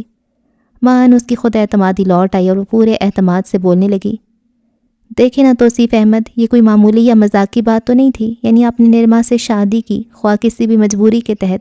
آپ کو مجھے بتانا چاہیے تھا، اسی وقت مجھے سارے معاملات لکھ بھیجتے. تب تو میں سمجھتی کہ آپ نے مجھ پر اعتماد کیا، اور اب یوں لگ رہا ہے جیسے آپ نے مجھے کسی قابل سمجھا ہی نہیں. یہ بات نہیں ہے صوبیہ، اصل میں سب کچھ اتنا اچانک ہوا، پھر میں آخر تک آمادہ نہیں تھا. چلے مان لیتی ہوں، پھر یہاں آ کر آپ نے کون سا بتا دیا؟ ایک تیسرے شخص کی زبانی انکشاف ہوا نا. میری جان، جو قصہ ختم ہو چکا تھا اسے دہرانا کوئی ایسی ضروری تو نہیں تھا. پھر بھی میں تمہیں بتانا چاہتا تھا، لیکن کب بتاتا؟ ہماری ملاقات بس. وہ قدرے اطمینان سے ہوا کہ کسی طرح وہ بات کرنے پر آمادہ تو ہوئی، لیکن وہ اس کے طرز تخاطب پر پھر نروس ہو گئی تھی. جب بھی کچھ بول نہیں سکی اور وہ پوچھنے لگا، کیا سوچنے لگیں؟ کچھ نہیں، بس آپ انتظار کریں. کتنا انتظار؟ برس، 2 برس، یا بس؟ وہ ٹوک کر کہنے لگا، میں اتنا انتظار نہیں کر سکتا. شام میں فون کروں گا، اس وقت بتا دینا کہ میں اماں کو کب بھیجوں. لیکن وہ کچھ کہنا چاہتی تھی، لیکن دوسری طرف فون بند ہو گیا. وہ ریسیور رکھ کر اپنے کمرے میں آ گئی. اب آپی کی طرف جانے کا موڈ نہیں رہا تھا، لیکن پھر یہ سوچ کر کہ آج کوئی خاص کام بھی نہیں ہے، وہ تیار ہو گئی. آپی کے گھر میں اتفاق سے سب موسمی بخار کی لپیٹ میں آئے ہوئے تھے. بچے، آپی اور ان کی ساس، سارا گھر الٹا پڑا تھا. وہ پریشان ہو گئی اور آپی سے الجھنے لگی. اتنی خیریت برتنے لگی ہیں آپ؟ کم از کم فون ہی کر دیتی. آدمی دکھ سکھ میں بھی ایک دوسرے کے کام نہ آئے تو. اور وہ دولہا بھائی کہاں ہیں؟ آفس. وہ بھی آج ہی گئے ہیں. 3 دن سے وہ بھی پڑے ہوئے تھے، اور اماں بیچاری الگ. آپی بتاتے ہوئے اٹھ بیٹھیں. حد کرتی ہیں آپ بھی. وہ تعصب کا اظہار کرتی بچوں کے پاس آئی، انہیں چھو کر دیکھا، پھر ان سے کھانے کا پوچھا تو آپی کہنے لگیں، بس ایک پاپا کھایا دونوں نے. ڈاکٹر نے دلیا بتایا اور اماں کے لیے کھچڑی. اگر بنا دو تو. میں ابھی بنا دیتی ہوں. وہ آپی کے کمرے سے نکل کر پہلے ان کی ساس کے پاس آئی، کچھ دیر ان کا حال احوال پوچھا، پھر کچن کا رخ کیا. دونوں چولہوں پر دلیا اور کھچڑی ایک ساتھ چڑھا کر برتن دھو ڈالے. پھر پہلے سب کو کھلا پلا کر دوا دی، اس کے بعد صفائی میں لگ گئی. 3-4 دن سے جھاڑو نہیں لگی تھی، اتنی گرد تھی. آپی اور ان کی ساس بھی منع کرتی رہیں، لیکن وہ کام میں لگی رہی. بچوں کی الٹیوں سے چادریں اور کتنے کپڑے خراب ہو چکے تھے، وہ بھی دھو ڈالے. سارا دن اسی میں گزر گیا. امی کو اس نے دوپہر میں ہی فون کر دیا تھا کہ اگر آپی کی طبیعت ٹھیک ہوئی تو وہ شام میں آ جائے گی، ورنہ نہیں. شام میں دولہا بھائی ڈاکٹر کو ساتھ لے کر آئے. اسی وقت امی کا فون آ گیا. سب کی خیریت معلوم کرنے کے ساتھ انہوں نے اس کی واپسی کا پوچھا تو اس نے منع کر دیا. نہیں امی، آج میں یہیں رک جاتی ہوں. آپی کی طبیعت ٹھیک نہیں ہے، صبح آپ آ جائیے گا. کوئی پریشانی کی بات تو نہیں ہے؟ امی تشویش میں مبتلا ہونے لگیں تو وہ فوراً بولی، نہیں نہیں، پریشانی کی کوئی بات نہیں ہے. موسمی بخار ہے، اور ایسی حالت میں وہ بچوں اور اماں کی ذمہ داری تو نہیں کر سکتی. پھر گھر کا کام الگ، ایسا نہ ہو زیادہ بیمار پڑ جائیں، اس لیے میں نہیں آ رہی. اچھا، میں صبح آؤں گی. ٹھیک ہے. وہ فون رکھ کر کمرے میں آئی تو دولہا بھائی ممنونیت کے ساتھ بولے، شکریہ صوبیہ، تم نے آ کر بہت اچھا کیا. میں سارا دن پریشان رہا کہ پتہ نہیں گھر کی کیا حالت ہوگی. آپ کو پہلے ہی مجھے بلا لینا چاہیے تھا. میں نے کہا تھا ان سے، لیکن یہ کہنے لگے، پتہ نہیں تم کیا سوچو کہ گھر میں ضرورت پڑی ہے تو بلا رہے ہیں. اس کا مطلب ہے آپ ہمیں اپنا نہیں سمجھتے؟ ارے نہیں، تمہاری آپی تو بس. وہ آپی کو گھورنے لگے تو وہ فوراً موضوع بدل کر پوچھنے لگی، اچھا خیر، یہ بتائیں رات کے کھانے میں کس نے کیا کھانا ہے؟ میں جلدی سے بنا دوں. سب کے لیے دودھ دلیا، البتہ تم اپنے لیے، بلکہ چھوڑو، میں تمہارے لیے چکن لے آؤں گا. انہوں نے کہا تو وہ ہنسنے لگی. کیا ہوا؟ اللہ کی شان، بیمار لوگ دلیا کھائیں گے اور میں. وہ اسی طرح ہنستی ہوئی کچن میں آ گئی. پھر رات میں سونے کے لیے وہ آپی کی ساس کے کمرے میں آ گئی. کچھ دیر وہ اس سے یوں ہی ادھر ادھر کی باتیں کرتی رہیں، اور انہی باتوں کے دوران انہوں نے اس سے اس کی شادی کی بابت بھی پوچھا تھا. تبھی اسے یاد آیا کہ توصیف نے شام میں فون کرنے کو کہا تھا، اور اب آپی کی ساس تو سو چکی تھی، لیکن وہ مسلسل اسی کے بارے میں سوچ رہی تھی. کتنے یقین سے کہہ رہا تھا، تمہاری صبح میرے نام سے ہوتی ہوگی اور شام بھی. اس کے ہونٹ آپ مسکرانے لگے. کروٹ بدلی، تب بھی کہیں قریب ہی اس کی سرگوشی تھی.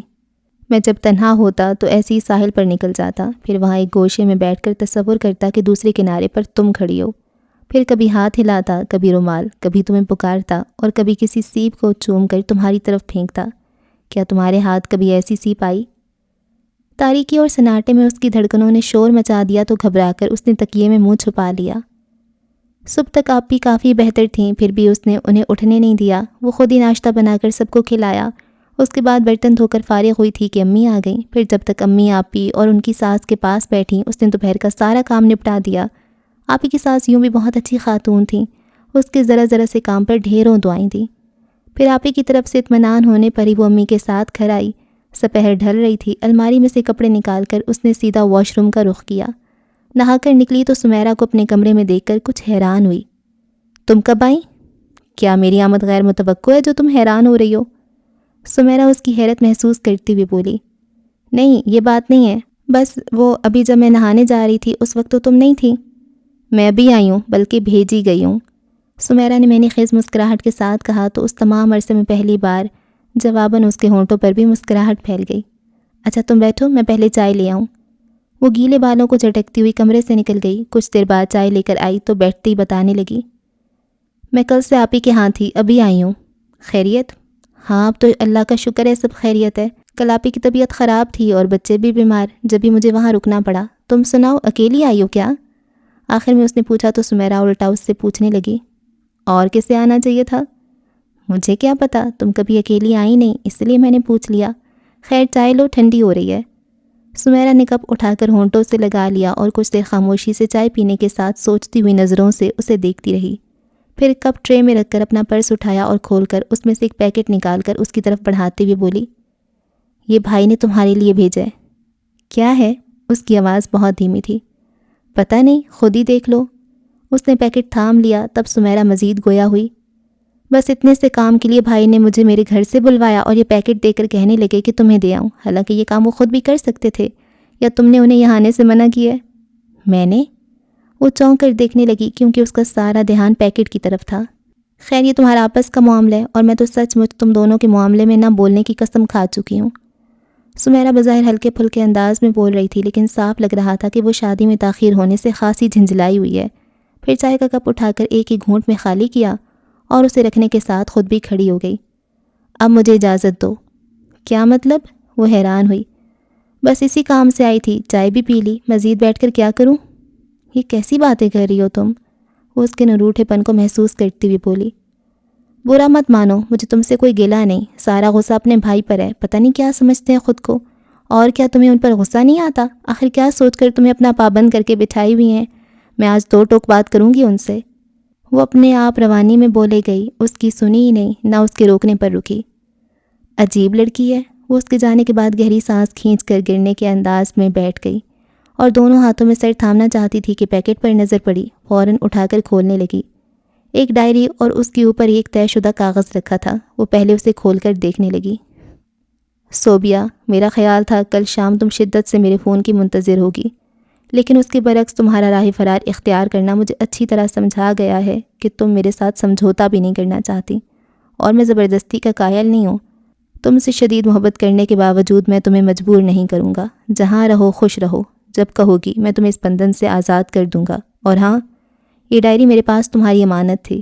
اگر تمہیں یاد ہو تو باہر جاتے ہوئے میں نے تم سے کہا تھا کہ میں ہر روز تمہارے نام ایک تحریر لکھوں گا، تو یہ ڈائری گواہ ہے کہ میں کسی ایک دن بھی تمہیں نہیں بھولا تھا۔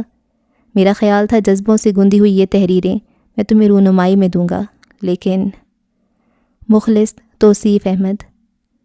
وہ کتنی دیر تک گم سم بیٹھی رہ گئی جبکہ دماغ میں آندھیاں چلنے لگی تھیں۔ بڑی مشکل سے خود کو سہارا دے کر کھڑی ہوئی۔ اس کے بعد جیسے اچانک اس کے اندر بجلی بھر گئی تھی۔ برق رفتاری سے لابی میں آئی اور اس کے نمبر ڈائل کرنے لگی۔ دوسری طرف فون اسی نے اٹھایا۔ غالباً سمیرہ بھی نہیں پہنچی تھی اور اس کے انتظار میں اس کا لہجہ بیزار تھا، جبکہ وہ اس کی آواز سنتی کہنے لگی، مجھے نہیں معلوم تھا توصیف احمد کہ آپ اتنے بدگمان واقعہ ہوئے ہیں۔ کون؟ صوبیہ؟ اس کا چونکنا ظاہر تھا اور وہ پھٹ پڑی۔ جناب، اور میں آپ کو یہ بتانا چاہتی ہوں کہ مجھے راہ فرار اختیار کرنے کی کوئی ضرورت نہیں تھی۔ اتنی جرأت رکھتی ہوں کہ جو بھی بات ہو آپ کے سامنے کہہ سکوں، سمجھے آپ؟ بالکل نہیں، اس کے آرام سے کہنے پر وہ چیخ کر بولی۔ کیا نہیں؟ دھیرے بولو ورنہ میں بالکل بھی نہیں سمجھ پاؤں گا کہ تم کیا کہنا چاہتی ہو۔ مجھے جو کہنا تھا کہہ دیا۔ وہ غصے سے فون پٹخ کر اپنے کمرے میں آ گئی۔ حقیقتاً اس وقت اس کا دماغ گھوم گیا تھا، بس نہیں چل رہا تھا کہ کیا کر ڈالے۔ سوچ سوچ کر پاگل ہوئی جا رہی تھی کہ آخر اس نے کیا سمجھ کر اتنی بڑی بات لکھ ڈالی کہ تم جب چاہو میں تمہیں اس بندھن سے آزاد کر دوں گا۔ کتنی دیر تک ادھر سے ادھر ٹہلتی رہی، پھر آ کر بیٹھی تو پہلے اس کا خط پھاڑا اور اس کے بعد ڈائری اٹھا لی اور پڑھے بغیر ایک ایک صفحہ پھاڑ کر ہوا میں اچھالنے لگی۔ یہ سراسر اس کا اضطراب تھا۔ پہلے چند صفحات پھاڑتے اور ہوا میں اچھالتے ہوئے اس کی حرکت جنونی سی تھی، پھر دھیرے دھیرے اس میں کمی آتی گئی اور اس وقت جب صفحے پھاڑتی ہوئے وہ بے حد آزردہ سی تھی اور ہوا میں اچھالتی ہوئے اس کے ہاتھوں میں جیسے جان ہی نہیں تھی۔ تبھی وہ دستک دیے بغیر اندر چلا آیا۔ سارے صحن میں یہاں وہاں صفحات بکھرے تھے اور ابھی بھی وہ دھیرے دھیرے ایک صفحہ پھاڑ رہی تھی۔ سر جھکا ہونے کے باعث کھلے بالوں نے اس کا چہرہ چھپا دیا تھا۔ وہ حیران سا بے آواز قدموں سے اس کے قریب چلا آیا اور جھک کر اس کے ہاتھ سے ڈائری لیتے ہوئے بولا، تمہارے نزدیک میرے جذبوں کی کوئی اہمیت نہیں؟ وہ چونکی پھر جھٹکے سے اٹھتے ہوئے بولی، کیوں آیا آپ؟ تمہاری جرت دیکھنے آیا ہوں۔ کتنی ہے تمہاری جرت؟ ذرا میری آنکھوں میں دیکھ کر کہو کہ تم مجھ سے نفرت کرتی ہو۔ وہ اس کا بازو تھام کر اپنے مقابل کرتے ہوئے بولا، کہہ سکتی ہو؟ ہاں۔ براہ راست اس کی آنکھوں میں دیکھتے ہوئے وہ اپنے آپ میں نہیں رہی۔ ایک بار نہیں، 1000 بار کہہ سکتی ہوں۔ محبت کرتی ہوں میں آپ سے، شدید محبت۔ محبت؟ وہ اچانک خوشگوار سے احساس میں گھر کر دلکشی سے مسکرایا، تب اپنے الفاظ پر غور کر کے وہ بری طرح سٹ پٹائی اور اس کی طرف سے رخ موڑ کر بولی، نہیں، میں کچھ غلط کہہ گئی ہوں۔ اس غلطی کی سزا تو تمہیں بھگتنی پڑے گی۔ چلو میرے ساتھ۔ کہاں؟ وہ بے اختیار اس کی طرف پلٹی اور وہ اتنا قریب کھڑا تھا کہ سر اس کے شانے سے جا لگا۔ فوراً پیچھے ہٹنا چاہتی تھی، لیکن اب بھلا وہ کہاں اسے دور ہٹنے دے سکتا تھا۔ اچھا جی، تو یہ ناول کمپلیٹ ہو گیا اور اب مجھے سکون آئے۔ اتنی ٹینشن میں اس ناول نے مجھے ڈالا، اتنی ٹینشن میں، اللہ اللہ بھائی، میں کہتی تھی کچھ برا ہو جائے گا، کچھ غلط ہو جائے گا، کوئی غلط فہمی آ جائے گی، کیونکہ اس کا نام ہی تھا یوں نہ چاہا تھا۔ اور جب اینڈ پہ وہ آئی نا سمیرا، وہ لیٹر لے کے، مجھے لگا یہ ڈیورس پیپرز ہوں گے۔ یار میں اتنی پریشان تھی، بھینس کی دو میں دونوں نے بہت تنگ کیا ہوا ہے۔ ایسی کون کرتا ہے؟ یہ شرط وہ شرط، انتظار، یہ فلان ڈینگ، ایسے نہیں کرنا چاہیے بھائی۔ بندے کو تھک جاتا ہے، غصہ آ جاتا ہے، پریشانی ہوتی ہے۔ اور مجھے یہ بھی تھا کہ دونوں ایک دوسرے کو پسند کرتے ہیں، تو اب تو ان کی شادی ہونی چاہیے۔ پھر تو یہ بس غلط فہمیاں آ جائیں گی، مزید بڑھ جائیں گی، ایسے نہ کرو۔ یہ لڑکی جو تھی یہ بہت ٹینشن دے رہی تھی، حالانکہ لڑکی شروع سے اینڈ تک بالکل ٹھیک تھی، وہ بالکل اصولوں کی بات کر رہی تھی۔ بندے تو ہوتے ہی بیوقوف ہیں، ان کا تو کچھ سمجھ ہی نہیں آتا، وہ تو کچھ بھی کہہ دیتے ہیں، نمونے ہی ہوتے ہیں۔ تو لڑکی نے بہت سمجھداری والی باتیں کی ہیں، اور اسپیشلی جب نکاح ہو جاتا ہے اور پھر اس کے بہت عرصے کے بعد شادی ہوتی ہے تو درمیان میں بڑی کمپلیکیشنز آتی ہیں یار۔ اور نکاح کا ایسا رشتہ ہے کہ یہ اس کے آپ ختم کرتے ہوئے نا 1000 بار سوچتے ہو، یہ ختم کرنا اتنا آسان نہیں ہوتا۔ تو دونوں سائڈز کو تو یہ انتظار، اسپیشلی دونوں کے گھر والے بہت سپورٹیو تھے، بالکل بھی ٹاکسک نہیں تھے، تو یہ بڑی اچھی چیز تھی۔ اور اس بندے نے خیر غلط کیا، وہاں پہ جا کے شادی نہیں کرنی چاہیے تھی، جب کر لیا تو اس کو بتاتا بھی، تم لوگ لیٹر لکھ دیتا، اور جب اگر نہیں بتا سکا تو یہاں آتی بتا دیتا پھر، ہے نا۔ خیر شکر ہے یار، سکون آیا۔ نگہت عبداللہ اتنا ریئل لکھتی ہیں کہ بہت ہی زیادہ ریئل لگ رہا تھا، جیسے یہ بالکل آپ کے خاندان کی کوئی کہانی ہے، آپ کے کزن کی کہانی ہے، آپ کی بہن کی کہانی ہے۔ اور وہ اتنا مطلب اس میں کوئی فالتو کردار نہیں تھے، کوئی اس میں فضولیات نہیں تھی، کام کی بات تھی، اور وہ بھی بالکل ہی ریئل لگ رہی تھی۔ ہر کسی کے آپ جو جذبات ہیں آپ ان کو یہ نہیں کہہ سکتے تھے کہ یہ ویلڈ نہیں ہے، سب اپنی اپنی جگہ پہ بالکل ٹھیک تھے۔ اماں، بہنیں، آپیاں سب ٹھیک تھے، بھابھی بھی ٹھیک تھی اپنی جگہ پہ، وہ اپنا کام کرتی تھی، اس کے علاوہ کوئی کام نہیں کرتی تھی، وہ بھی ٹھیک تھی۔ بیا بھی ٹھیک تھی، بیا کا ہسبینڈ جو دیکھو گنجا تھا وہ بھی ٹھیک تھا، کوئی اس میں خوبصورتیوں کی تعریفیں اور امیر کبیر اور یہ باتیں نہیں تھی، سب بالکل نارمل تھا، بالکل اصل تھا، ہے نا۔ بہت مزہ آیا یہ ناول پڑھ کے، بہت مواقع میں بہت مزہ آیا۔ تو نگہت عبداللہ کے میں نے اور بھی بہت سارے ناولز پڑھے ہیں، میرے خیال سے 50 پلس پڑھے ہیں، ہاں۔ تو وہ اگر آپ نے سننے تو آپ ضرور سنیے اور انجوائے کریں۔ مجھے رکھے دعاؤں میں یاد۔ اللہ حافظ۔